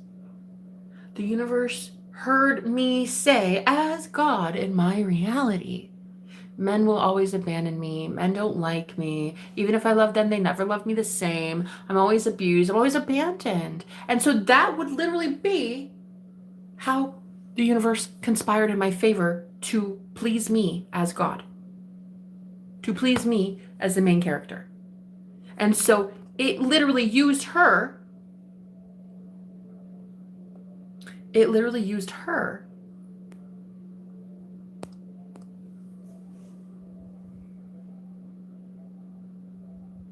to bless me with abandonment. Because I always get what I want. I'm so powerful. I'm so powerful. When I want abandonment, I get abandoned. When I want to be cheated on, I get cheated on. When I want to be gossiped about, I get gossiped about. When I want to be abundant, I'm abundant. When I want to be healthy, I'm healthy. When I want to be loved, I'm loved. But in that instance, the universe heard me as God say, men don't like me and they always abandon me. And then poof, in pops in this girl, takes both my boyfriends. And I'm supposed to hate her for doing her job? She did it quite nicely. Quite effectively and quite strategically, if I do say so myself. Honestly, and she was quite conniving. But not in this new version. In this new version, she's sorry. And why should she be? Why should she have to be? Why should she be begging and groveling and begging me for forgiveness? God, am I going to perpetuate the whole, I'm sorry, I did such a bad thing. I don't want that. I want to be a good God. I want to be a merciful God. Not one that always has people down on their knees begging and crying and saying, I'm sorry. No, go live your life, boo. You did what you did because I told you to. Whew. Hold on. Before we get into it, that's going to be powerful. That's going to be healing. That's going to transform us all. Let me get into it. This is going to be the last message. I'm going to go. She only did what I told her to as God. She showed up exactly as I said she would. I always assumed there'd be a woman. There'd be the other woman. I always assumed there'd be a third party. I always assumed there'd be this woman that can just strut her stuff, come in and whoop, swoop up my man. Not only did she swoop up one, she swooped up two of them. I always assumed. I had just seen it, and I had seen it so long it started to become a belief. And so that belief had to re-solidify itself in that way. So what am I to hold a grudge for? Because the universe listened to me as God? Why am I going to hold a grudge? Why would I?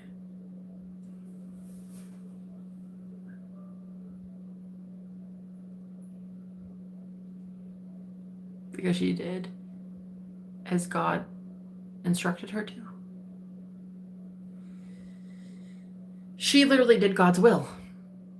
I'm God in my reality. And in my reality, she did my will. My will was, take this man from me. My will was, no man ever loves me and all men leave and cheat.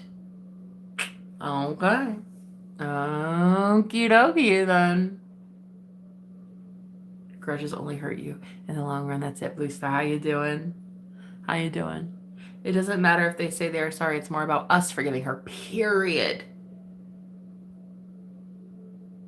And that comes with time. I mean, that comes with time. It's not like just super easy. I'm not saying that this is like the easiest thing to do in the world. I mean, I might be sitting here addressing her, but I think the best thing to do is to really try to put yourself with them, like really try to visualize being there with them. I think that helps so much. And like, it even takes away the stigma. It takes away the hurt. It takes away the, like, you're my enemy. Because if you're sitting right there in your visual with her, there's no enemy. So I think that that really inserting yourself into, okay, here she is. She's literally right here in the physical in front of me, right?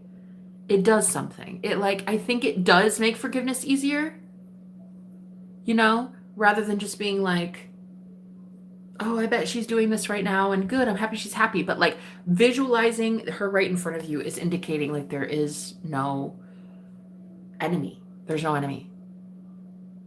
And like truly being her friend, but not needing to be her friend though. It's not like you guys have to go into friendship with her, you know, or bring this person back.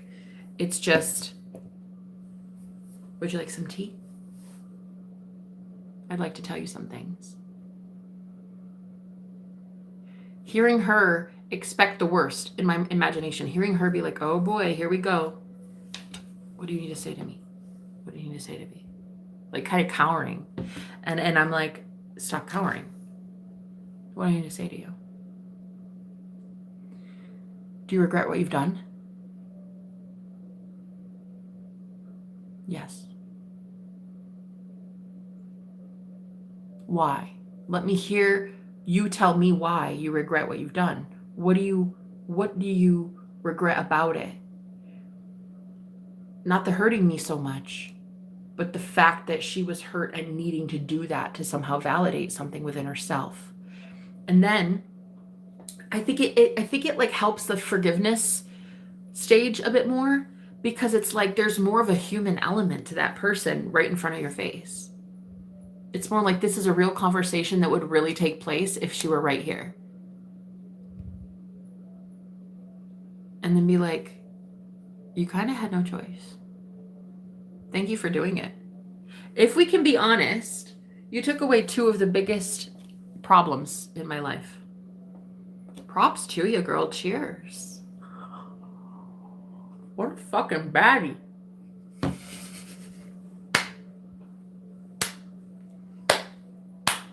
What a fucking body. That girl should take away two of the most problematic spiritual narcissists this world's ever seen. What a fucking baddie. Honest, girl, you do deserve a crown. You do deserve a crown. No one deserves pain. No one deserves famine. No one deserves poverty. No one deserves job loss. I love you.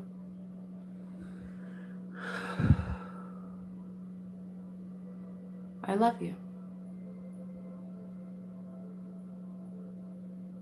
I love you. And I actually think you're a champion. And I actually think you're a baddie. And I actually am kind of curious how you got to be so damn strong that you took on two of the world's most heinous men and you just took them from me like no problems asked. If anything, girl, you shouldn't be my enemy. You should be my friend. If anything, you've not been my enemy. You are my friend. See? Oh, guys, if you can change it, if you can change your perception, game over. Game over. There is no enemy. There is no enemy. I'm sitting here drinking tea with her, and there's no enemy. True love, yes. Focus on the lesson, less on the pain, period. We've got to come together at some time. Return to balance, yeah. What's your name, Blue Star? I love having you here. Safe space, Blue Star, safe space. I thank you and I love you. I love you and I'm so happy to know you. I've been meeting James. I met Karen. Now we've got Blue Star in here. Hello, Elizabeth too. A couple people joined in. Hi. What you give, you get back. Exactly. Don't I want to be forgiven for my sins?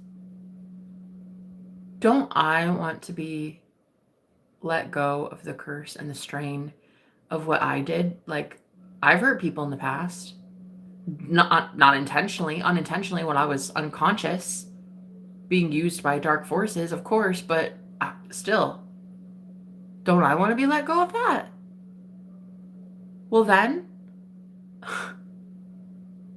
let it go. I actually want to get a message from Spirit about this because there's something that's like bottled up right here in the heart, and I want to get guidance as to what I'm feeling, because it's like there's like this other step to the forgiveness process that we're about to start learning. If it doesn't feel effective, what can we do, Spirit? What is it? Deception.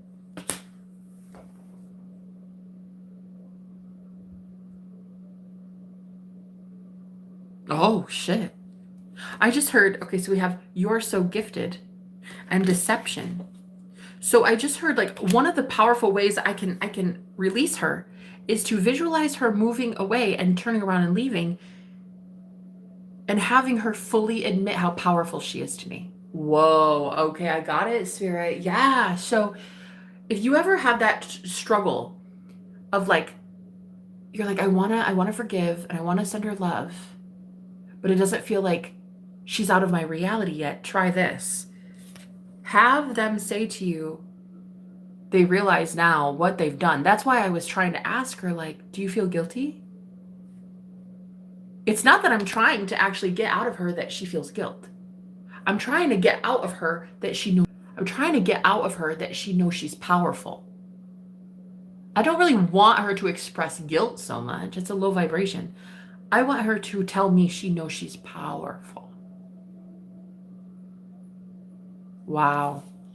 Because in the reality of heaven, in nirvana, in the peaceful place of all, even my enemies are healing, wouldn't she be powerful? And so many of us are afraid to give our enemies power back. We're like, yeah, we reclaimed our power. We don't want to go give them power. But if everyone is you pushed out, we're all one consciousness. You're giving her power of love this time. Before, I gave her power to steal and cheat, steal my man and cheat with him. So she was always powerful. In my reality, I always gave her that power. But now if I continue to give her that power because she's a queen, she's a goddess, she's a crown. Why? Because I see her God self. I don't care what she did to me. I know that her God self is gifted, and the deception here is her admitting, wow, Jenna, yeah. Sorry I took him, girl. So sorry. Drop that loser, don't you worry. She's probably telling me right now, bitch, I dropped him a long time ago. He fucking wishes. He fucking wishes. Both your exes from Texas, boy, he wishes. Go Power Rangers, girl. We both have crowns. The woman that stole the 2 men from me, she's a crown. She has a crown. She's a goddess. I refuse to see her any other way. I refuse.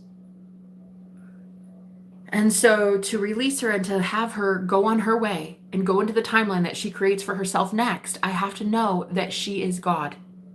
Oh, there it is. Not strip her of her power, because that's going to indicate that my entire reality is want that. I don't want that. I want us to all know our divinity. So therefore, if she's connected to the one consciousness that I'm connected to, then to send her away, I would be sending her away knowing she's a goddess, which is what I want to hear her say. Admit right now, you are gifted. Okay. I stole your men. Damn, I'm good. But damn, I don't want to be that anymore. I do not want to hurt women ever again. And I kind of don't want those junk fillers of men anyway, girl. I need me a god. Right, bitch? That's what I'm saying. I need me a god, Jenna. I'm going to go get me a big barracuda. Why? Oh, I'm going to tell you why. Why does she deserve to have a great man, a husband, with a big rock on her finger and the perfect life? Because she did... Who? Let me preach today, Lord. Because she did God's will. Oh, happy day, happy day. She did God's will. My will was, me as God in my reality, my will was, please go steal those men, because I don't feel good enough to ever have like a good partnership. She's like, okay, sign me up, coach. Yes. Sure. Write a script for me. I'll fulfill it. I'll do exactly that. And now she's my sister. She's my sister in Christ. She always was my sister in Christ. She just had to play a role as a villain in my story. And bitch, it's the end of time. It's the end of days. It's the end of the play. You're allowed to retire the characters. You're allowed to retire the actors. Thank you so much for your service. You played an excellent Ursula. Now give me my voice back and shoo shoo, out you go. Now you can recycle that character, bring it in a brand new way. Yeah? Bring it in brand new. Same consciousness. Maybe not the same vessel, not the same physical body, but you'll have an upgraded best friend. You got a bestie coming in. She's going to be like, yeah, that's how much I fucking loved you, Jenna. You know how much I loved you? I loved you enough to go be your fucking villain and take 2 of your boyfriends from you right under your nose. Yeah, that's how much I loved you, girl. Why? Because I needed you to learn lessons about the fact that you're a baddie. You needed to see me take something from you in order to remind yourself, bitch, I can't take anything. He's all yours if you want him, and trust me, honey, you don't want that trash. You take the trash out, honey, you don't want it. But even those men have upgraded. Even those men got better. And this is how I've escaped cults and covens, because I do this healing work within myself. I don't heal anyone outside of me. I do not heal anyone outside of me without first healing them within me. Yeah. Lessons learned. Up we go. Raise the vibration. Hallelujah. Hallelujah. Hallelujah. I love it. Actually, let's raise the vibration. Let's talk about what we're bringing in. Where are you bringing in, Blue Star? Huh? Where are all divine sparks of source? Yes. Yes. So you have to forgive yourself for letting it bother you, period. I love you. I love you. Oh, I love you. Okay, so I love you. I love you. I'm like practically in love with your soul. Like, I love you. Like, it's a good thing. It's like, I love you. Yeah, I know. No, it's like yeah, I love you. Yeah, but no, like, I love you, though. Yeah, no, but I mean, like, I love you. Like, I love you, love you. Like, love you long time. Like, I love you. But then I love you more, and then I'm like loving you more, and then I like love you right now, and then I like love you again, and then I love you and love you and love you. And like, I love you. No, I thank you, and I love you. That woman played the perfect villain. She did a great job.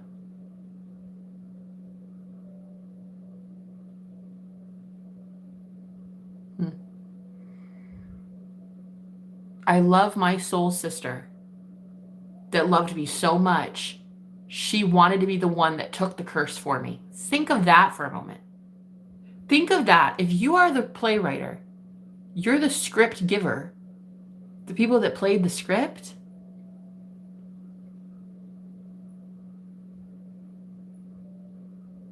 they must have really fucking loved you, huh? In fact, dare I say, you're Judas. I feel like Jesus loved Judas the most. I mean, he had the capacity to love Judas the most out of all of his disciples. Think about it. There was the biggest space for Jesus to love Judas unconditionally. There was the biggest betrayal. There was the biggest emptiness. There was the biggest void. There was the biggest gaping hole for him to pour love into. I would dare say Jesus loved Judas the most.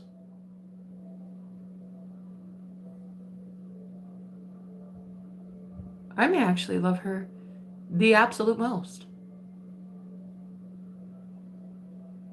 And if I were to see her name show up on my channel one day, I would still love her the most. Because, honey, I know what we both had to share. And those men were not that great. Really. So, in this new world, I'm bringing in the same players, the same actors, but an octave higher. I bring them in healed and whole and lovely and saying things like, bitch, I got you. Yeah, let's go for sushi. I'm gonna take you out for a drink. Let's go. Be my bestie. We gotta talk about some things, honey. We gotta talk about some things. So, thank you to that beautiful girl. Thank you to that beautiful woman that came in and stole 2 of my boyfriends. Honey, I gave them to you. Don't think you really stole shit. I let you have them, honey. I let you have them. You're welcome. And she probably would be drinking tea and she'd be like, yeah, you're welcome. Yeah, you're welcome, Jenna.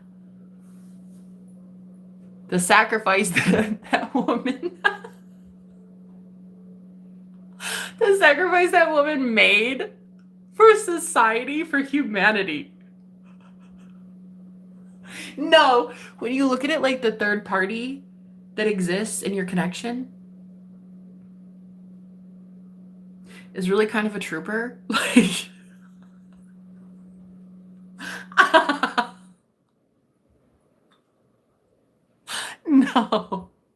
no, like when you literally can look at it like you exist for the benefit of this connection coming into being, I thank you so much.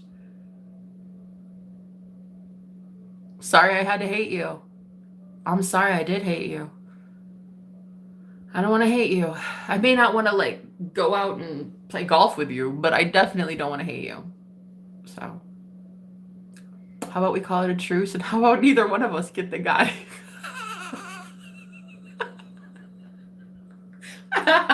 Oh my gosh, neither one of us want him, love. Let's admit it. Ugh. So that's how I get out of cults and covens. I realize that the cult leader secretly just wants to provide for me, but just hadn't learned yet how to be a healing man, hadn't learned how to be a powerful man and a provider yet. And then I learn that the witch in the coven, the head witch, is working in alignment for me. She's making it so unbearable there in that cult, in that coven, that I'm forced to wake up. She's making it so bad that I'm forced to say, what is this and why am I here? I want to thank you, girl. I want to thank my arch nemesis, without which I don't think I'd be here right now. Cheers.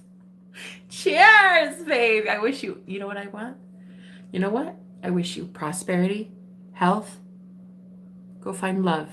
Go find the true man. Go find the man of your dreams, honest. Go find the man that you are destined to be with. Cheers.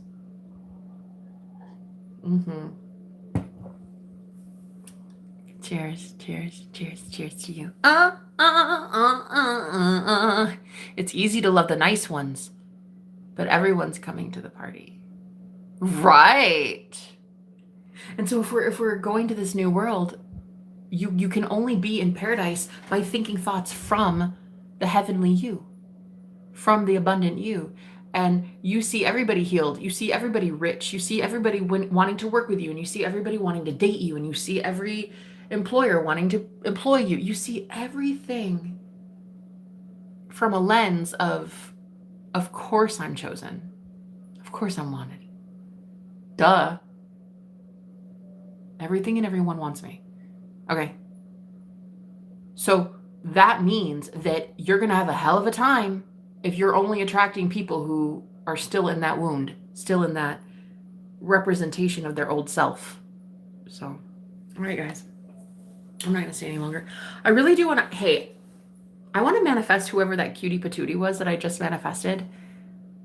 You know who you are. I can feel it. I really want to just sit for a second and manifest this person back into my energy right now because I loved that. I loved that energy. So I'm not leaving until you show back up.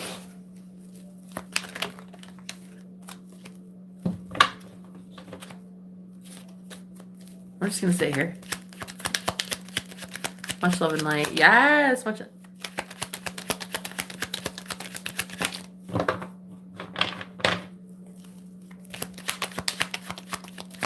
I'm not leaving until I get a hey, how you doing? Again, I better see it. I don't care who it is. I just know I'm bringing in amazing people, and I want to feel the energy.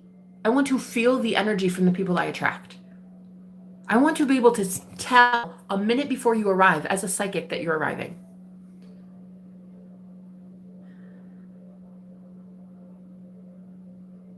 I want to be able to feel you show up before you show up. I want those types of people now in my life. Like, I want only the ones that I can tell. Like Karen, every fucking time I know you're in here, I say it and boom, you pop up. I want to know that. Like my girl Yari, she's so amazing. She's been my friend for years. And if I say her name like once or twice and I'm like, I can feel her energy, I know she's showing up, boom, she pops up. It's like, I want to be able to know that I can feel people's energy before they arrive. And I just manifested somebody with delicious energy. Hey, you know who you... I figured. I figured. I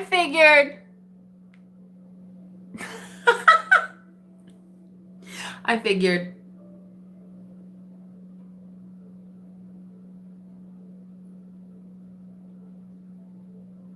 It'd be the dead man walking because now he's alive. Alive in Christ. Yeah, I see you. Exactly. I can see you. I can feel you. Hey, how you doing? You're not dead after all. I can feel you. I figured. Go, Jenna. Go, Jenna. It's your birthday. I love you, Karen, so much, girl. I love being able to feel energy before I see it, you know. You know the whole believe it before you see it thing? Yeah. Well, you gotta affirm for it. You gotta know that you're the fucking truth, girl. This is, if I could teach you guys anything about manifestation, it's this one thing. Self-concept. Know that you are the only operant power. You are the only reason things show up. You're the only reason. And though it used to scare men, look, see, this is one thing that I used to think fucked all of my relationships in all the worst ways, not the good way, was I thought men would be so scared of the power of the fact that I could manifest them in 2 seconds. I used to actually believe that men were so terrified of my power that they would just run. And so guess what happened? They freaking ran to Timbuktu, honey. And then here I was just like, what'd I do? What'd I say? What? It's that you have the assumption that they can be afraid of your power, so they freaking leave. You assume it to be true, so it's true. That's the law of assumption. What you assume to be true is true. It's a spiritual law, just like gravity. It's a spiritual law. If you assume they are freaked of your power, they're going to be freaked of your power. But like lately, girl, this is what I've been doing. I've been affirming that they are really excited for my power and they're like super, super into it. And they're like, I want to learn. Right. Because they're not running as fast anymore. They stick around a little while now. They're not afraid of my power. So I can finally, as a alpha female, extra large and in charge, I can be me and not have to fear projection of insecurity from a man, because every man I bring into my life now never, ever, ever has an insecurity. Not of a powerful woman. They might have insecurities of other things. I gotta work on that. But they're not gonna have an insecurity of a powerful woman. Shit. They're gonna love it. They're gonna love it. You can't be afraid of your power and then see it in the physical pop up in a matter of seconds and then think, oh, I bet he's gonna be so scared. I bet he's gonna be. Nah, he's intrigued. He's so excited. He's like, teach me your ways. You are it under God. You're worthy. You are not late. You're right on time. Here comes the sun. Absolutely. Here comes the sun. Do-do-do-do.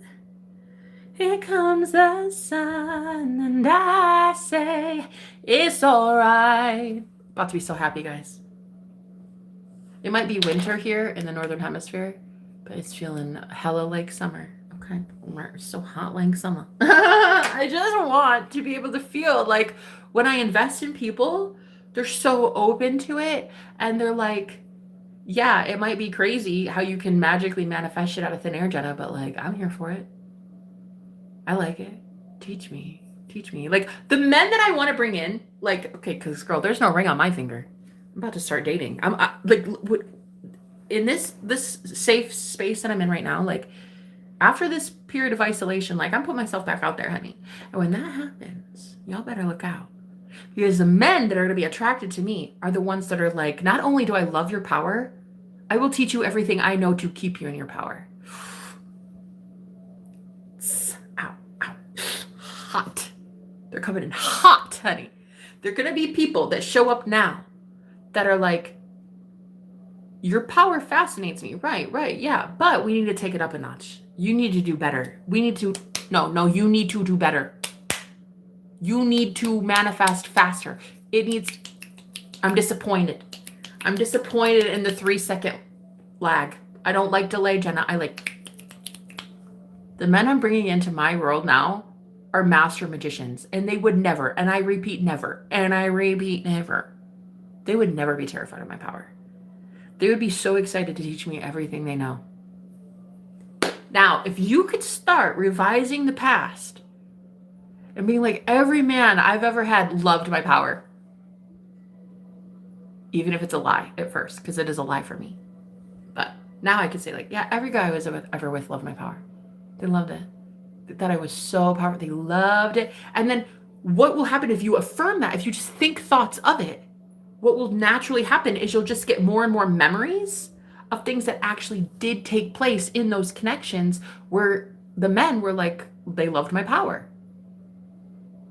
They'd be fascinated. They'd be in awe. And even if you haven't been in a relationship before, like, okay, you still affirm for it. You still think thoughts like, they love me powerful. They love my power. They're so excited to see me powerful. They love me healthy. They love me happy. They love me magical. They love it, love it, love it, love it, love it. You're going to be putting yourself in the state, the reality, the state of consciousness of already having a powerful man or woman. And the universe will put images in your head when you affirm. Naturally, it will put images in your imagination about how someone would treat you if they loved your power. It's just going to happen naturally. And if you've never been in a relationship, it's going to fill in the blanks for you. Or it'll just remind you of all those times that people really did like you that powerful. Yeah. Because girl, I can manifest in 2.2 seconds flat. And it's amazing now. I'm starting to, it's only us. It's only us. I wish to see more messages from the person that has been sitting and stalking on my channel and absolutely loving the stream and absolutely loving my soul and my heart and my content. I would love to see more messages from you because you're gorgeous, because you think I'm gorgeous, and together we can have fellowship together, you and I. I would love that. I would love that. And I actually only want to see that. And that's the reality I choose to stick with. And I no longer will fuel the reality of its absence. I will not give my energy to another reality where that is not the case. I will only go back into my mind, into my imagination, and I will say thoughts like, wow, isn't it so cool that so many people are talking to me? Isn't it so cool how everybody loves my power and they want to be this powerful too? Wow, the chat is just popping off. Wow, everybody's so kind to me. So I will think thoughts from the version of me that already has it. Every other timeline has to collapse that doesn't get fed. Oh, right. It's like that. Every other timeline collapses. The only one that can sustain itself is the one you dominantly reside in. And I'm residing with my thoughts. I'm voting with my thoughts. I say, wow, isn't it so cool? They're all so chatty and talkative to me. Like, they love me and they love my content. They're always leaving kind comments and they're so sweet. Oh my God, how many people love me? Right. I love you and you love me. We're a big happy family. Like, that's how it is. So I will refuse every other timeline that the Matrix shows me. I will refuse it, rebuke it. I'm not focusing on that. I'm not feeding that timeline. I'm not feeding a timeline where people are absent and they ignore me and they just sit and stare their eyeballs into my face. No. I want people who give back energetically and they say I'm beautiful and I say you're gorgeous and I love you. And I want that. And that's exactly what I'm going to get. And I give it to myself.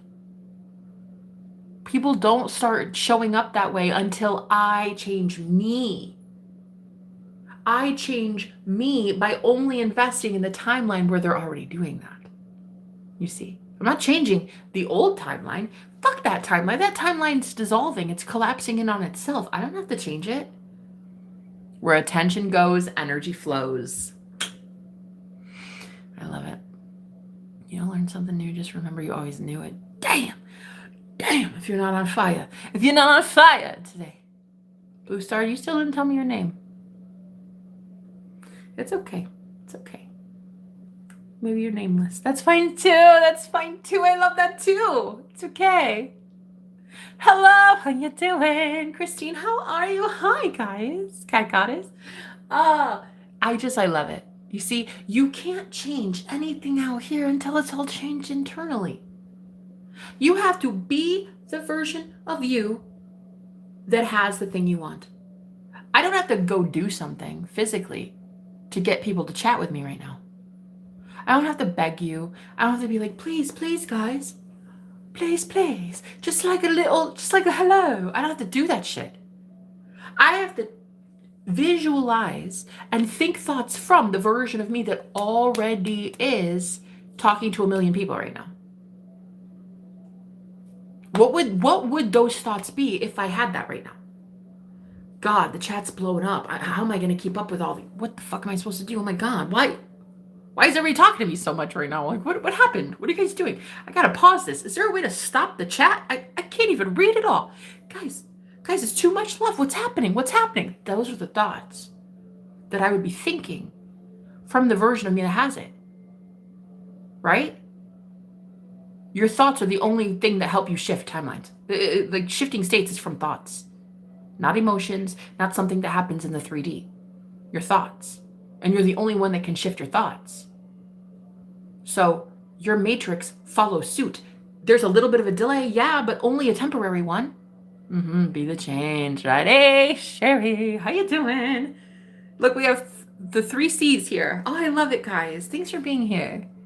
You see, you can't see something shift in your outer world until it shifts in the inner world. But it's like people think that they've got to go like be a better person though. And it's like, okay, I'm going to be that public figure and that YouTuber that's successful and I got to go do this and I got to go do that and I got to do... You don't have to do shit. The only thing you have to do is embody it now. Accept that it's already happening now. There is a timeline where you already have the success. You already have comment after comment after comment after comment, people involved and sharing energy and fun times and we're having a great... You know what I mean? It's already there. You're just not thinking thoughts from it. You're thinking thoughts of, oh, well, I hope somebody talks to me today. I hope somebody subscribes. So you're abundant in lack. So you're abundant in being ignored. Okay. Where you could be abundant and thinking thoughts from, my God, why would this ever stop? So actually, as an experiment, I was going to leave, but this is so fun. And I feel like a second wind just came over me. Just like try this experiment with me right now before we go, okay? Try to think of something that everybody told you was impossible or you told yourself was impossible because you'd seen so much evidence of the opposite for so long. Okay, think of that one thing. You'd seen opposite evidence showing up. You wanted it, somebody said you'll never have it. You believed it, and then you saw evidence that you were right. You'll never have it. So whatever that subject matter is, whatever that topic is, I want you to put it right here in the front of your mind, right? Close your eyes. I want you to, for like a minute, deliberately think thoughts in your head that only you hear. I want you to think thoughts in your mind from the version of you that has it already, that has the thing you want. What would that version of you be thinking right now? Not be doing, not be changing, but what would that version of you be thinking if you already had it? Okay? So let's just calm down. like calm our shit for about a minute, all right? And then let's close our eyes and think about 1 minute. 1 minute. You can do this. Think about 1 minute. Thoughts from the you that has it.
Oh my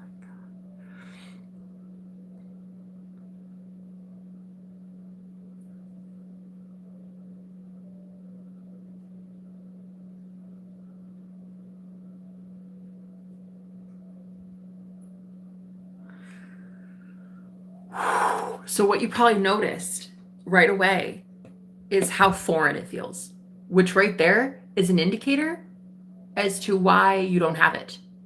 Because it shouldn't feel foreign. It should have felt so natural for you to think those thoughts. It never should have been like a challenge for you to think so positively towards your thing. Now, some of you, it was very positive and it was very easy, and boom, it's gonna be yours, like very right now, very right now.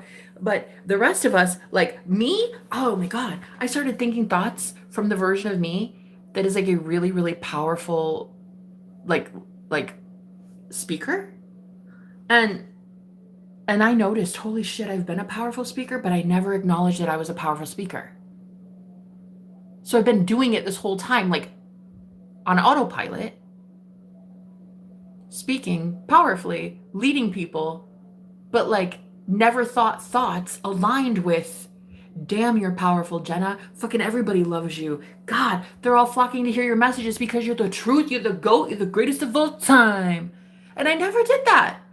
So like literally here I am extending energy, exchanging energy with you constantly every day for hours a day, speaking and being so powerful in my words. And I fucking know I'm the truth. I mean, I know my shit.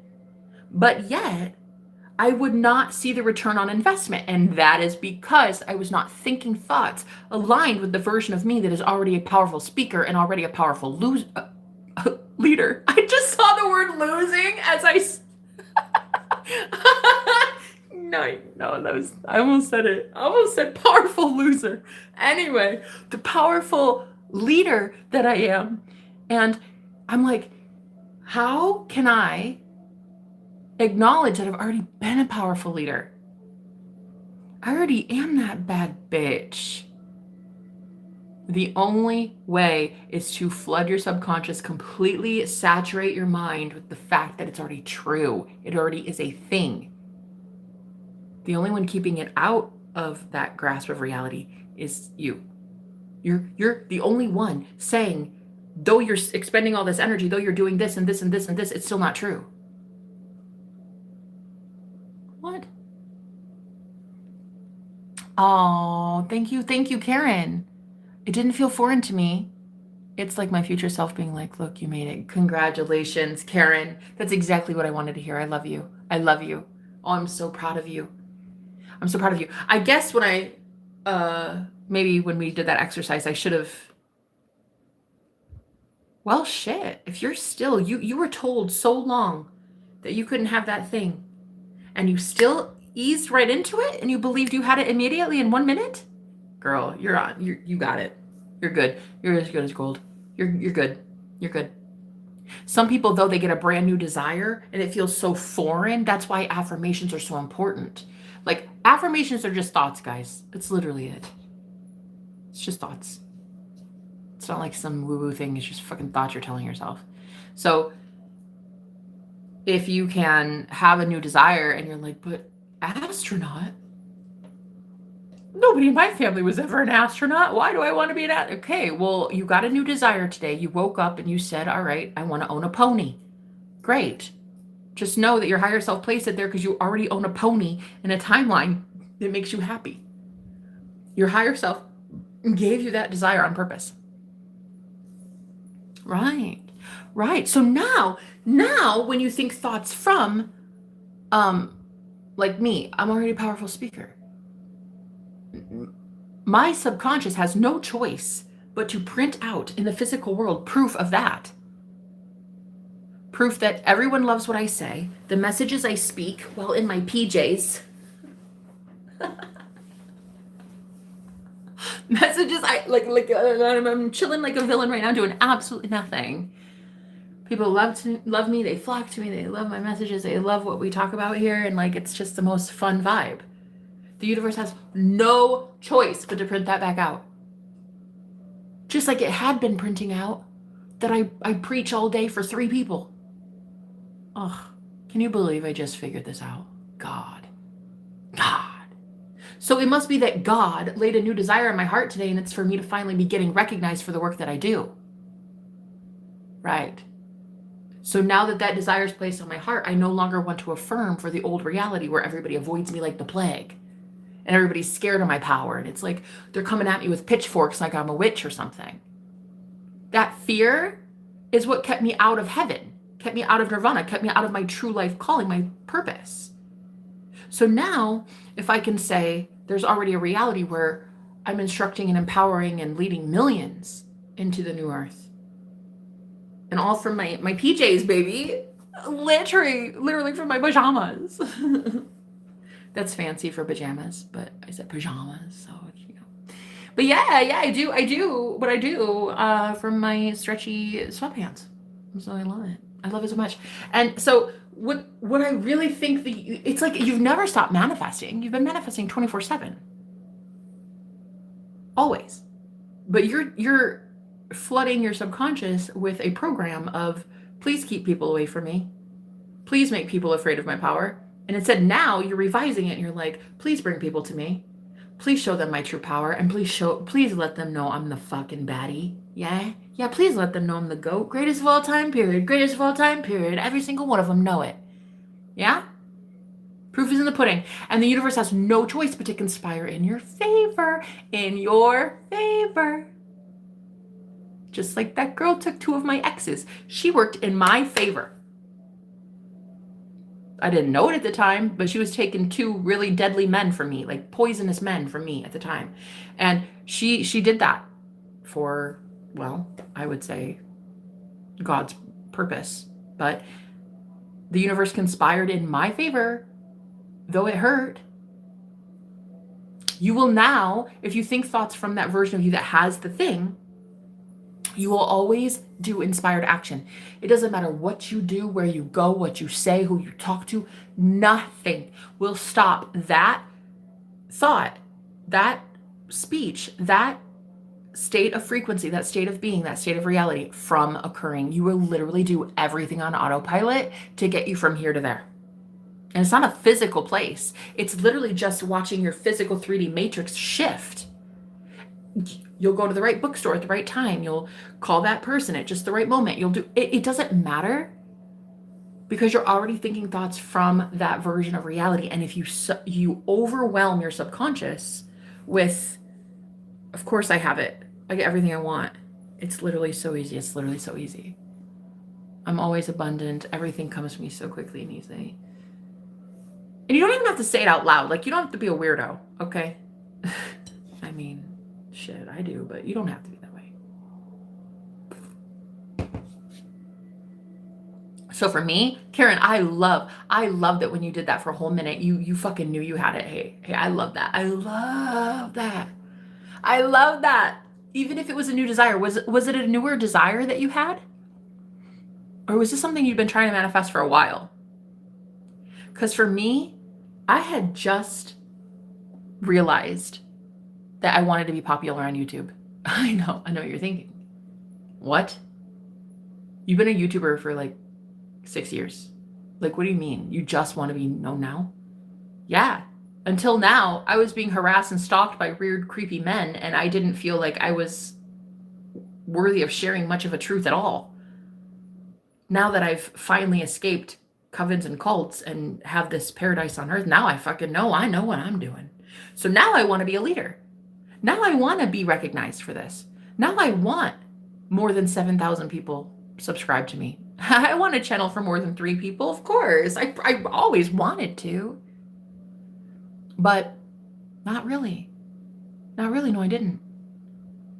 I didn't want to lead people astray. That was the one thing that freaked me out the most. The most thing I got scared of the most was actually being a cult leader. Oof, baby. Nah, I fucking refuse. I rebuke it. I rebuke it in the name, honey. I've been in so many cults and covens. That's one thing I refuse to do. I do not want an echo chamber. I do not want it to be just only listen to Jenna and only Jenna. No, go listen to your damn self.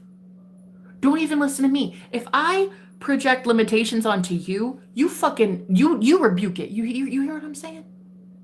You rebuke it. You don't even let me influence you. Do you understand me? That's how powerful I want you all. You don't even let me influence you. Okay?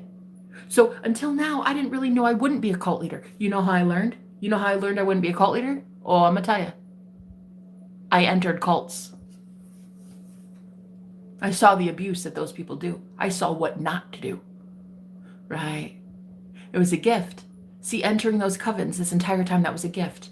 Being in the church, being out of the church, being in a spiritual cult, being in a sexual cult, it was a gift.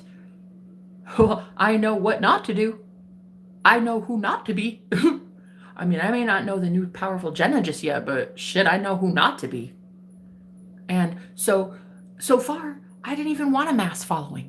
God, even the word mass following sounds so cultish, like I'm about to sell you some Kool-Aid. I don't like that. I hate that. I hate the idea of it. And so I had to first learn who I am because I do not want to be that. Now that I love myself, now that I trust myself, now that I know like I am the truth though, for real, and I know how to get out of this shit. I know how to manifest out of thin air. I know it like the back of my hand. Now that I know, I have a new desire.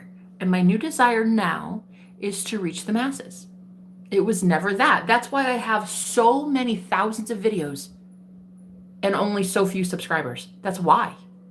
Because I didn't care. I didn't want that many people knowing me, talking to me, listening to me. I didn't want that. I wanted first to remove every single cult motherfucker that would lead people astray through me. I wanted to distance myself from every single man, woman, and child, anybody who would have ever convinced me to be a spiritual cult leader. Because the messages I'm about to give, I need to ensure that it's only me, myself, and I. I need to ensure that it's only me channeling through me, and that's it. Right? No guy who's next to me, who married me and but yet wants to lead all of my followers astray. Nah, honey, if you didn't go to God to get to me and to get to these lovely people, you can sit your ass down, clown. Period. I don't want your ring. I don't want your fucking cubic zirconia. I don't need you. I had to learn that I would not be a total tyrant when I have the following. When. Not if, bitch. When. Because I know who I am, girl. I know I'm the shit. I know I'm an alien from a different place, girl. I know. People are going to want to listen to me soon. If I love me this much, bet there's going to be a lot of people that love me this much. But I had to know, like, what of substance do you have really to teach, Jenna? Are you just going to be another one of them? God, we have a million. We have a million and one. Coaches, mentors, gurus. Oh my God. Pastors, preachers, prophets. Lord Jesus, we have so many. God. You're just going to be another one of those, huh? I had to ensure I wouldn't be another one of those. And you know what? It really makes me respect the coven of Omaha that I was in, yeah? Makes me respect the fact that I was in that witch coven and then I said, no, thank you, I don't want it, I rebuke it. I don't want to be like you. I want to be like me. And I want to teach people how to be like Christ. And I want people to know that they can leave that coven any damn time they say. So it's not a when am I going to be famous. Fuck fame. I don't care about it. But what I do care about is knowing that my words are about to reach people's hearts. And until now, I didn't care because I was so attached to these men that would think they somehow get to have my divine inheritance by association, by proxy, because they simply know me. They benefit from me and my energy. Okay.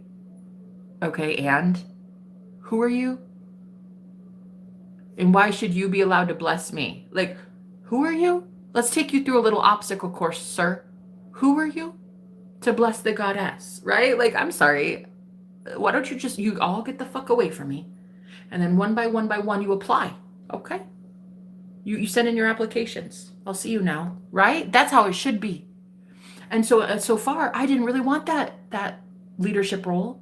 I was terrified I'd still be like my grandmother, the cult leader. The one that anytime somebody asks a question, like a legit question, not why are you so fat? But like a legit question, like why do you believe the Bible says this? Or why do you think yoga does this? Or whatever, real questions about God. I wanted to know that I wouldn't humiliate these people the way that I was humiliated in church. And now that I look at myself as a reputable source of love and a reputable source of God's word, I know that I'm about to be leading a lot of people. So now you can think thoughts from that version of self that has it. You can think from that version of you that is already that person. It's as if you're giving yourself permission. You know, during this full moon, I think this is what's happening.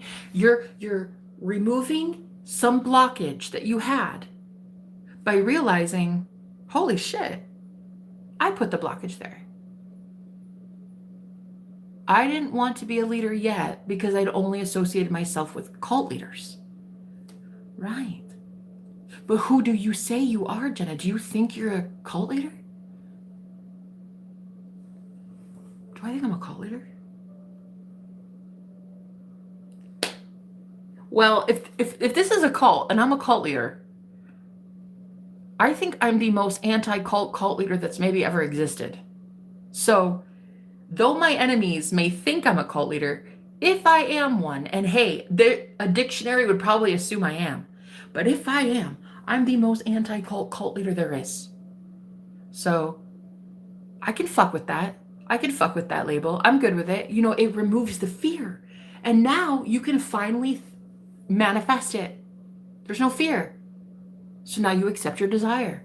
Your desire is to attract more and more people that vibe with you, that fuck with you, that love what you teach and love what you preach, and energy exchanges a thing. So now there's no fear. What am I to fear? Being called a cult leader? Okay, and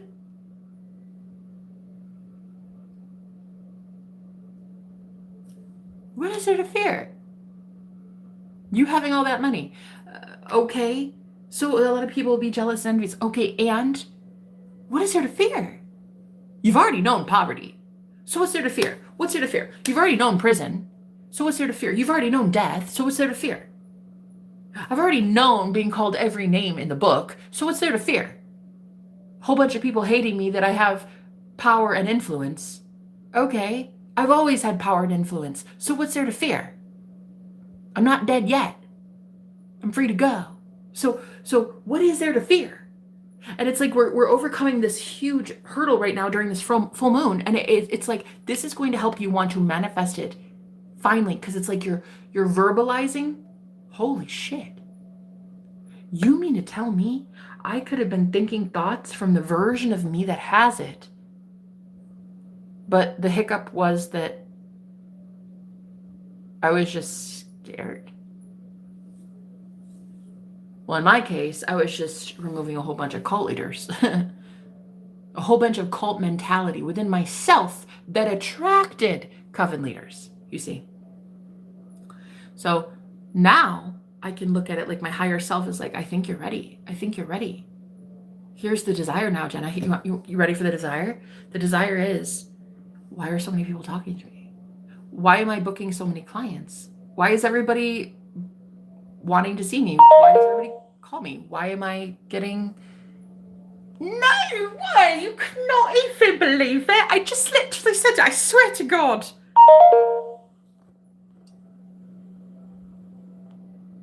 Stop. Girl. You know what? You know what? It's freaking magic. I can't... see? The power. Am I scared of my power? Because I literally just said, I'm releasing the fear of people... I said it. Coming to me, booking with me, and girl, I just got a client. You hear that notification? That was a new client.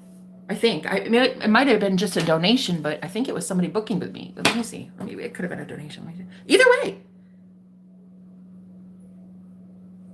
Could you? Girl, I literally said it. That's what I'm saying. So your higher self gives you that desire, and it's like your higher self is thinking, okay, you're looking real ready. You're looking real right. But I bet you anything you're ready for this. So let me show you this timeline. Tell me if you think you're ready. And you know how you tell your higher self you're ready? By affirming. By thinking thoughts from the you that has it and fucking claiming it, bitch. Being like, no, that's mine. Old timeline, I don't care. Being ignored, I don't care. Being broke, I don't care. I don't fucking care. Having people never show up on my stream, I don't fucking care. What a joke. Now it's boom, boom, boom, boom, boom, boom, boom. People giving to me and me receiving and giving. Exactly. Girl, the way this. What just happened here? I didn't know it's fucking serious what just happened. Wait a minute. I literally said it. Beach, I just literally said people who support me and who come to me for... Oh, bless your heart, babe. I don't even know if you're in here, but that was just a gift. Wow. That wasn't even for like working with her. That was literally just a friend of mine. Wow. Girl, if this is not about to fucking take off, I'm telling you what I know. I just literally did it.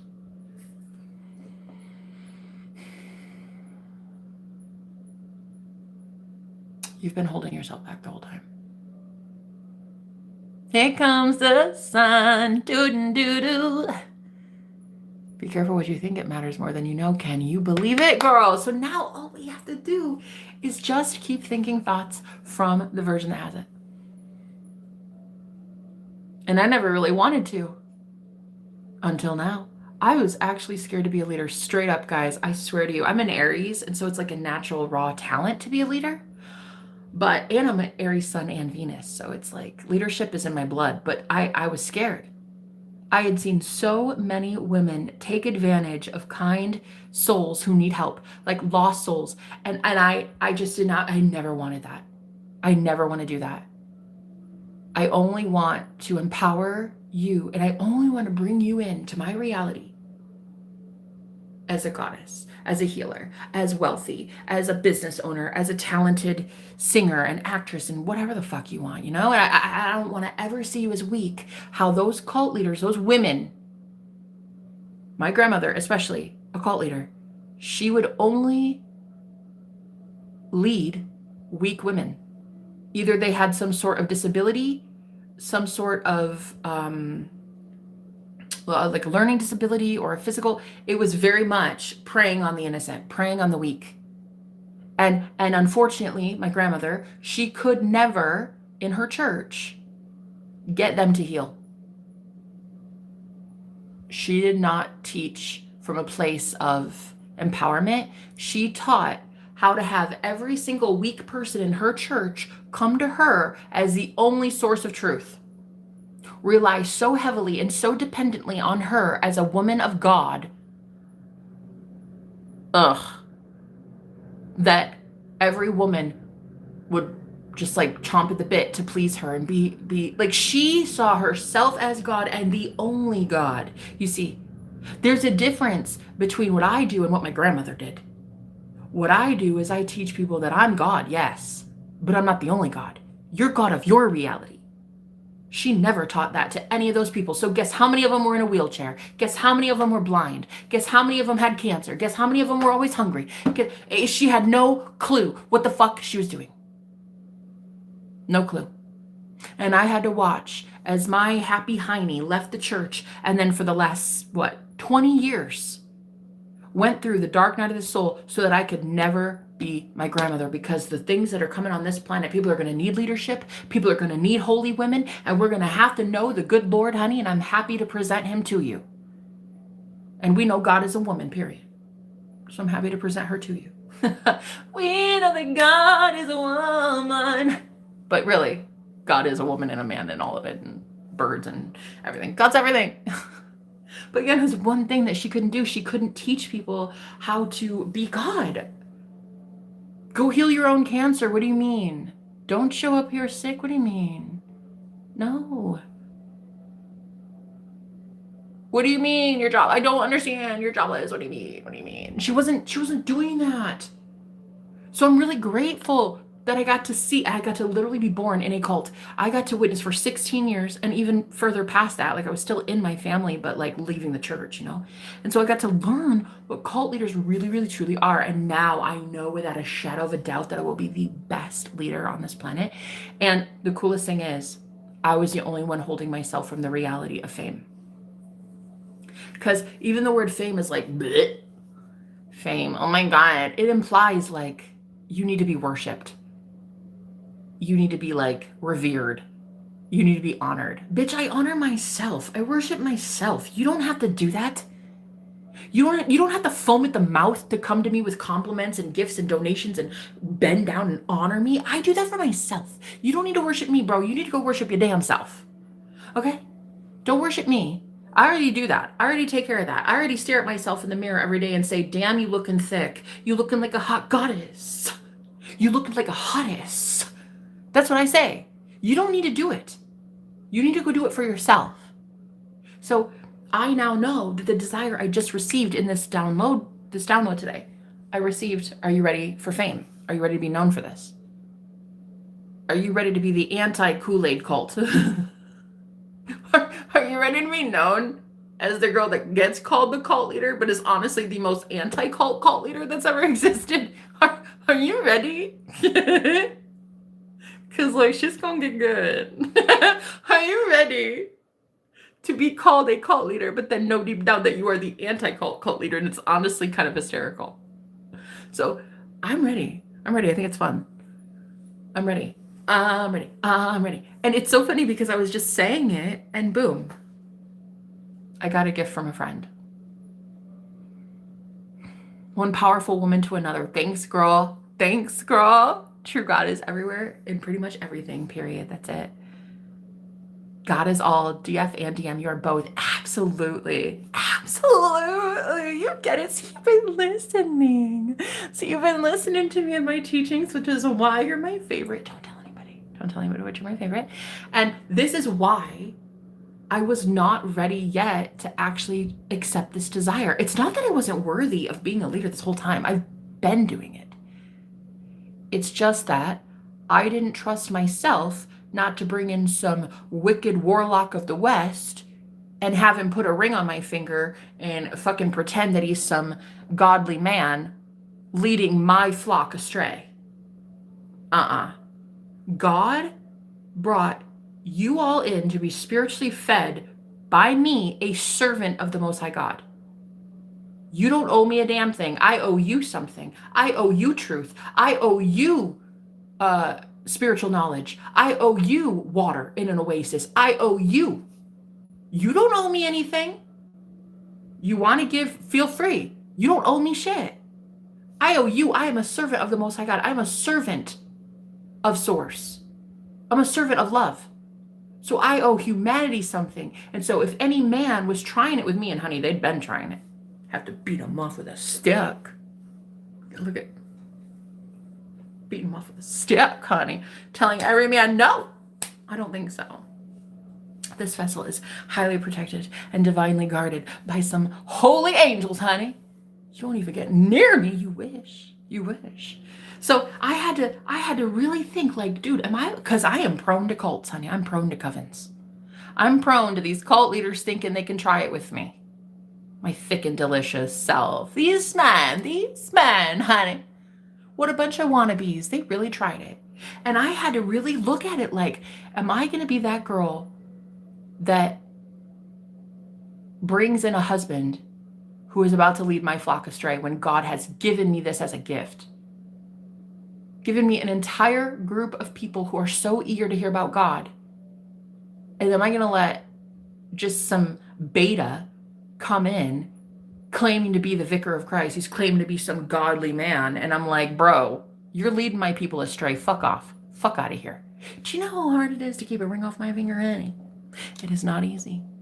In the last 2 years, I think I got proposed to like 3 times. It is not easy. It's really not. It's not easy. So I've been doing it because why? Because I care about my soul. I care about my journey. I care about karma. I care about you guys. I do not want just any cult leader trying it with me. So until recently, until I got into this house, this beautiful, oh my God, this is literally heaven on earth. Until I got here, I didn't really see, like, girl, you must be the truth. Like, you just got out of literal hell on earth and then shifted over into heaven on earth, and like, what the fuck? What? You must know some shit. So maybe you should teach. I have to deal with my fear. I do not like powerful men that think they can overpower me. So what I'm going to do is I'm going to manifest a really good looking saint, sexy saint. And I'm going to have that man because I want it, because I know love is also coming in for me, because I'm ready for a relationship, period. I'm just ready. I'm ready for commitment. I'm 36. Like, I'm not getting any younger. I want to be, commitment. And so now that I'm ready to start putting myself out there again, it is very hard, not only as a psychic, but as a leader, as a gifted woman, a godly woman. Man, is dating tough already as it is, or what? But then you gotta make sure that you're bringing in a man who loves your power, loves your authenticity, loves your integrity, loves what you stand for. If you love what you stand for, I love that I'm natural, raw, organic, thick and delicious, honey. I love that I'm non-GMO. But I love that I'm pro GOD. No, like, look, I'm serious. I had to like learn that you can't be excited about leading and then want a man who wants to like lead you astray and then lead your people astray. Like I was really bringing in men who thought that my blessings are their blessings. No, sir, you have your own. I'd be glad to share mine with you, but you're not taking mine. You know what I mean? You can sit here and listen to me preach, but like, don't think for 2 seconds you're about to like lead all of us astray. Now I have to really bring in top of the top, creme de la creme, like the best.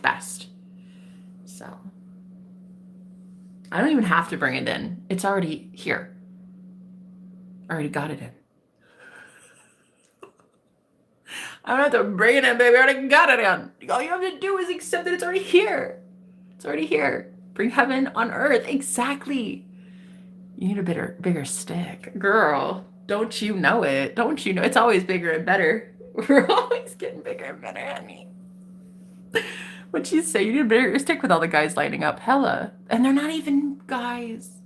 They're gods. We're not doing the whole boys pretending to be men pretending to be gods. No. Men pretending to be kings, and then kings pretending to be men. I mean, gods. We're doing men that learned they are gods and can only compete for a goddess. Period. Baby. They'd love my power. Now, he wouldn't run from it. He'd be like, hell yeah, try it again. Do it again. No, show me some bippity boppity boo action on that, huh? Show me your magic wand, huh? You show me yours, I'll show you mine. Yeah. Show me your magic wand. Yeah. It's like that. There's going to be so much excitement coming in for God's people because you guys really never settled. Proof is in the pudding, babe. Proof is in the pudding. Sorry, touch me. I literally had to even tell my healer yesterday. Well, a healer. I don't know. I had to tell her yesterday when we were doing yoga not to touch me. She was literally touching me and I told her to get off me. I swear to you. I was like, can you please respect my boundary? Because I'd already told her not to touch me. And I was like, can you please just respect my boundary? Please, leave me alone. Yeah, I'm not even letting gurus touch me. That should tell you something, honey. That should tell you something. I'm about to be in holy matrimony, honey. Holy matrimony. That's where I'm at. So going forward, ladies and gents, I promise you this. You've not been settling, and proof is in the pudding.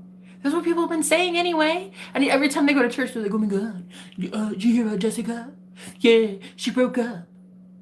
Yeah, she said, you're not good enough. Can you believe that? She broke up with her boyfriend. Did you hear about Carl? He quit his job. I couldn't believe it. Yeah, he just said, you don't pay me enough for this shit. They already talk about you anyway, bro. They already say it every Sunday at Starbucks. They go to Starbucks with their girlfriends. They sit with their little mochas and they're like, hey, so-and-so, you see how they sold their car and now they like live in a tent? Weird, huh? Weird, I know. Weird. They say they did it for God. They already talk about you. You might as well go get rewarded for it. Shit. You might as well. Look, people are going to hate you anyway. They're going to hate you when you talk. They're going to hate you when you're quiet. They're going to hate you when you're thin. They're going to hate you when you're fat. Girl, they're going to hate you all the time. You might as well go enjoy life and go love yourself. So for me, they're already going to call me a cult leader, girl, and I'm only talking to 9 people. Look, hey, serious. This is how I need to see it. The weirdest thing, they're already going to call me a cult leader.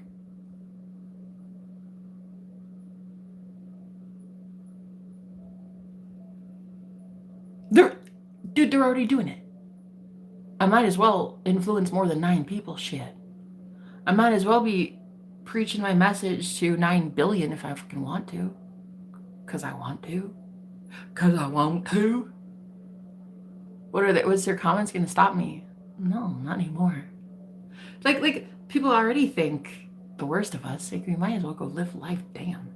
Go live. You know what I mean? Go live. Anyway, bless your heart for that. Thank you for that gift, babe.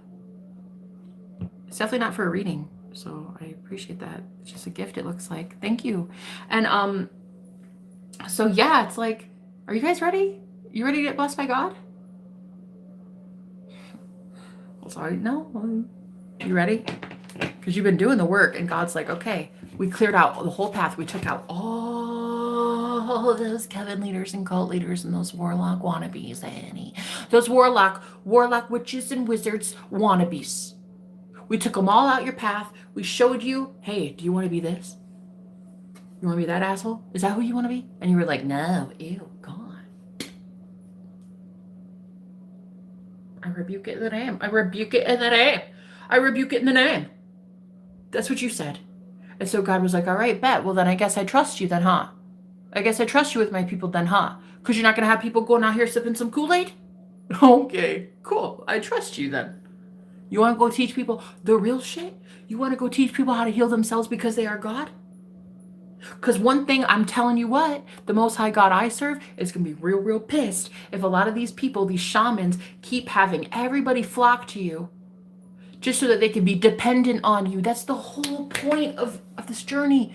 Dude, get these people independent. Stop making them so fucking codependent on your ass. It's ridiculous. Oh, like, I need that person for this though.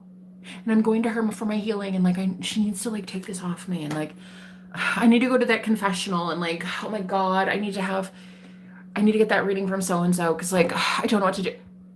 Girl, it is a new age, and these new age readers are the ones that are rising up and becoming truly powerful and unstoppable. They are the ones that are out here teaching everyone is sovereign. You don't need me. You need you. And that is it. If you want to come to me for a little bit of motivation, sure, great, but don't ever fucking come to me with your money thinking you need anything from me. Because, honey, I will rebuke that. I will rebuke your money. You ever try to put money in my bank account with the energy attached to it of I need, I want, I need it. Can you please? Nah, honey, I will refund your money so fast and make your head spin. Period. I'm not here for money. I'm not here to make you enabled. I am not here to enable you. This is actually the thing with me as a reader, as a coach for the last few years. I don't even have clients more than like 3 times. I only do 2 or 3 sessions and I'm done. I will graduate you. I'll be like, girl, shoo. I don't care where you go, but you're not coming here. I don't care. I'm not taking your money anymore. I got spots available for other people. Bye. You either get it or you don't. I'm done working with you. I don't do the whole recurring, like, maybe if like a client leaves for like a year and comes back, that's one thing. But like, I will not do the whole, I need another one and I need another one. I don't care what you need. Okay. I care what God needs. And I just gave you too many truth bombs in a whole hour session. And honey, you need to go get your shit right with Jesus. Don't come to me tomorrow. Keep your money where it is. I don't do that. I'm not the type of leader to sit here and have people be codependent on me. First of all, codependency is from the motherfucking devil. Let me repeat. Codependency is from the motherfucking devil. Cheers. We don't do that. We do liberation. We do independence here. We do cord cutting and we do you stay over there. Far over there. And I stay far over here. You do you and I do me. Okay? I see your highest God self. And when your highest God self doesn't need anything from me, then you can call me. Same with a man, girl. I'm not about to date a guy who ever needs something from me. Why? I don't need something from him. I'm not about to date a guy that's like, well, I need you. No, why? Go have your own self fully. Okay? And then you call me, all right? Thanks so much. So I can see now that this full moon is shifting so much for us right now because we're gonna remove some sort of blockage about why we didn't want our desire. One last card, Spirit, before I go.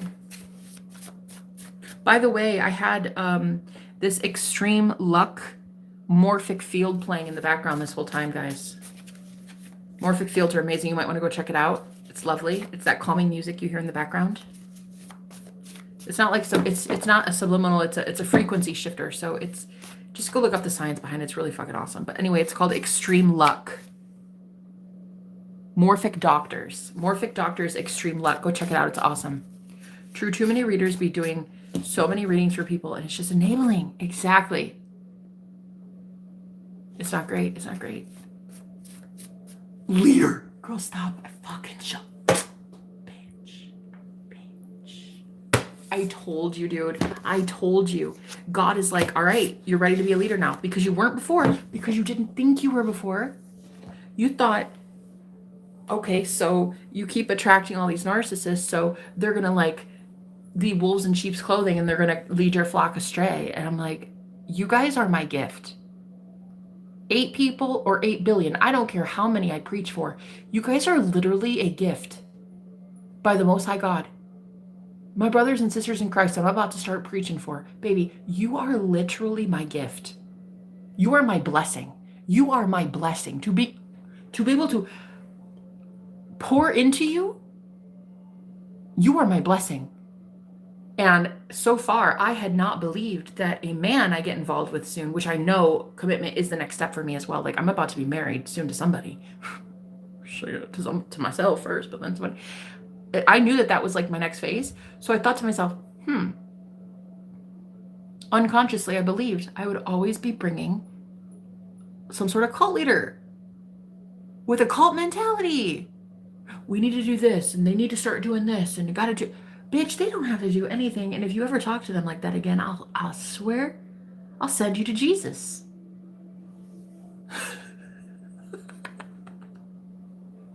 Sorry. Should I say that out loud? Because I will. I'll sit your ass on Saturn's rings. Tell me I fucking won't. Sir, I don't care how cute you are and I don't care how big your magic wand is. You talk to me like that? I'll send you to Saturn's rings. Yeah, you can sit there and meditate a while, get it right with Jesus. Yeah, that's what I had to do. I had to put some boys in their place, honey, because these boys were acting like they were kings.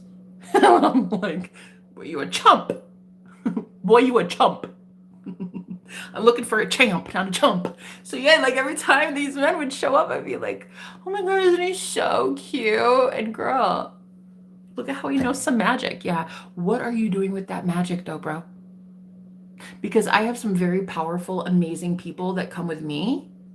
Like when you date me, you date my entire beautiful, gorgeous starseed collective. You better have sat your ass down with God for a while. You better know the good Lord.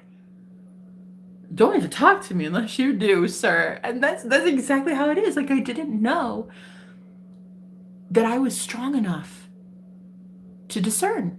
And now that I am, God's like, all right, I'm going to show you the timeline of leadership. And you vote with your consciousness. You vote for that timeline. You vote for that universe with your thoughts. That's how you can show your God self that you're ready for this timeline. You say in your head thoughts from that version of you that already has it. Wow. I'm making a huge impact. Wow, I'm literally changing lives. Do you know how many people come to me in a week and tell me I'm changing their life, but like it just goes one ear out the other? Because I haven't absorbed it. I don't know why. Maybe I didn't want to get a big head. I'm not sure why. I don't know. I don't want a big ego, but people have been coming to me lately and they're like, oh my God, you've literally changed my life. You helped me cure my cancer, all this. And I just didn't want to be like, I don't know. It's not me, it's God doing it. So just wanted to be humble with it. But that is what I would think from the version of me that's powerful. I would be thinking, everybody loves me. Every single person that comes to me heals. They love telling me that they've healed. They love telling me they got a new job. She just won the lottery. He just healed his MS. She just got, she just birthed a healthy baby. Oh, she just bought a Maserati. That girl just started a business. This is this. It's like, I need to see that. So I need to be thinking thoughts from that version of me that always has that. Right. So anyway, I just got this download that like, oh shit, I want to be a leader. Wait, what? Okay. Cure cancer. Yeah, she legit cured her cancer back in January, I think it was. Went to the doctor, completely cured.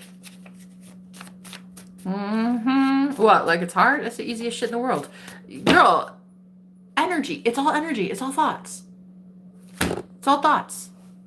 Cure cancer, 100%. Lisa, how you doing? Lisa McPizza. Like that name. That's cute. Yeah, thank you for being here. You're so welcome. Thank you for being here too. Thanks for being yourself, Blue Star. New beginnings. Here we go. In comes the sun. Doo-doo-doo-doo. The great unraveling. Earn your own light. There it is. Reap what you sow. You're attractive because you shine, period. That's it. Exactly. You have to kiss a lot of frogs so you find a prince. Ooh, baby. And from what okay, so there is this one guy. I'm gonna tell you a story. There is this prince, real good looking, Aladdin looking motherfucker. He legit looks like Aladdin, and you know what's so crazy? No, like his skin, like he actually looks like Aladdin. Oh, it's so gorgeous. Anyway, he lives in England and he's a professional chef, and he's like, oh my God, drop dead gorgeous. So there's this guy that I've got on my mind quite a lot. And oh, I like him. I really, really do. And so I'm just thinking like, okay, maybe there's something better, but maybe that's it. Maybe there isn't. Maybe it's, I don't know, but there is this guy and he's kind of, yeah. It's giving mix of Aladdin and Robin Hood, and he was orphaned as a kid, so it's kind of cute. We were talking about Harry Potter, and he has like this little mark on his forehead, and I was like, bro, I know somebody else who was orphaned and has a mark on his forehead. Okay. And then I said Harry Potter, and he was like, dang, I never thought about it like that. But yeah, he's so cute. He's just, oh, Oh, I could talk about him for days. I think about him all the time. Don't tell him though. Shh. It's a secret. It's a secret. Shh. Shh. I pretend I don't feel anything. Shh. Quiet. Quiet. Shh, shh, shh. I think what he knows, I don't even acknowledge him. From what he thinks, I don't even like the guy. So if I sit here telling you I'm foaming at the mouth and wanting to marry him, oh, please don't tell him. Don't tell him. But yeah, this guy, he's a little too cute for his own good. You ever meet one of those? Yeah. What do you do? What do you? Oh, I don't know. I never met one like that before. Yeah, it's given scary. I've never actually had a man this attractive before, ever. Like, girl, like gorgeous, gorgeous, like look like model looking, gorgeous, gorgeous like that. Though I've never actually had that, and I'm like, whoa. This is what magic is? Like, this is what God could create? Bitch. I am like really good at this. Don't mind if I do. I will take my magic wand, thank you, and I will go manifest the perfect life. Yeah, this guy, he's incredible. He really is. And I really am. So we'll see. We'll see if it's this one. If it's not, I'll manifest somebody else with an amazing accent. With amazing skin tone. And amazing hair. Oh my god. Yeah, I'll do it. It's not a big deal. What else? I'll replace him in 2.2 seconds if I have to. I just didn't want to have to. I really liked him. So we'll see. I really like him and I don't really want to let this one go. This one's like a big barracuda, you know. I don't want to have to put him out. I don't want it to be a catch and release, you know. So we'll give it a little bit of time, and then after that I'm moving on because I get bored easy. But yeah, anyway, thank you guys for being here. This was really fun. So I wanted to teach how I get out of cults. I get out of cults by remembering I put myself in one. I put myself there. And then I could take myself up out of it. Magically, deliciously, bippity boppity boo. I can take myself out of a coven and so can you. Okay? That's how you do it. So I love you. I'm glad I got to share a little bit of my story. You guys are really incredible. You are literally a blessing. Guys, I just want to thank you for real. I swear to you, I never thought this would be real. Like, I didn't think I'd actually get here. This peaceful, this harmonious, this healed, living in a beautiful mansion like this. Like, I cannot even believe this is a thing. Wait till I show you the grounds. Wait till I show you what's out there. Anyway, I thank you so much, because even the ones that don't give, like, you still sit here and you receive. And that itself is a blessing for me. Like, being able to pour love into you is a gift. And you don't even have to give me anything.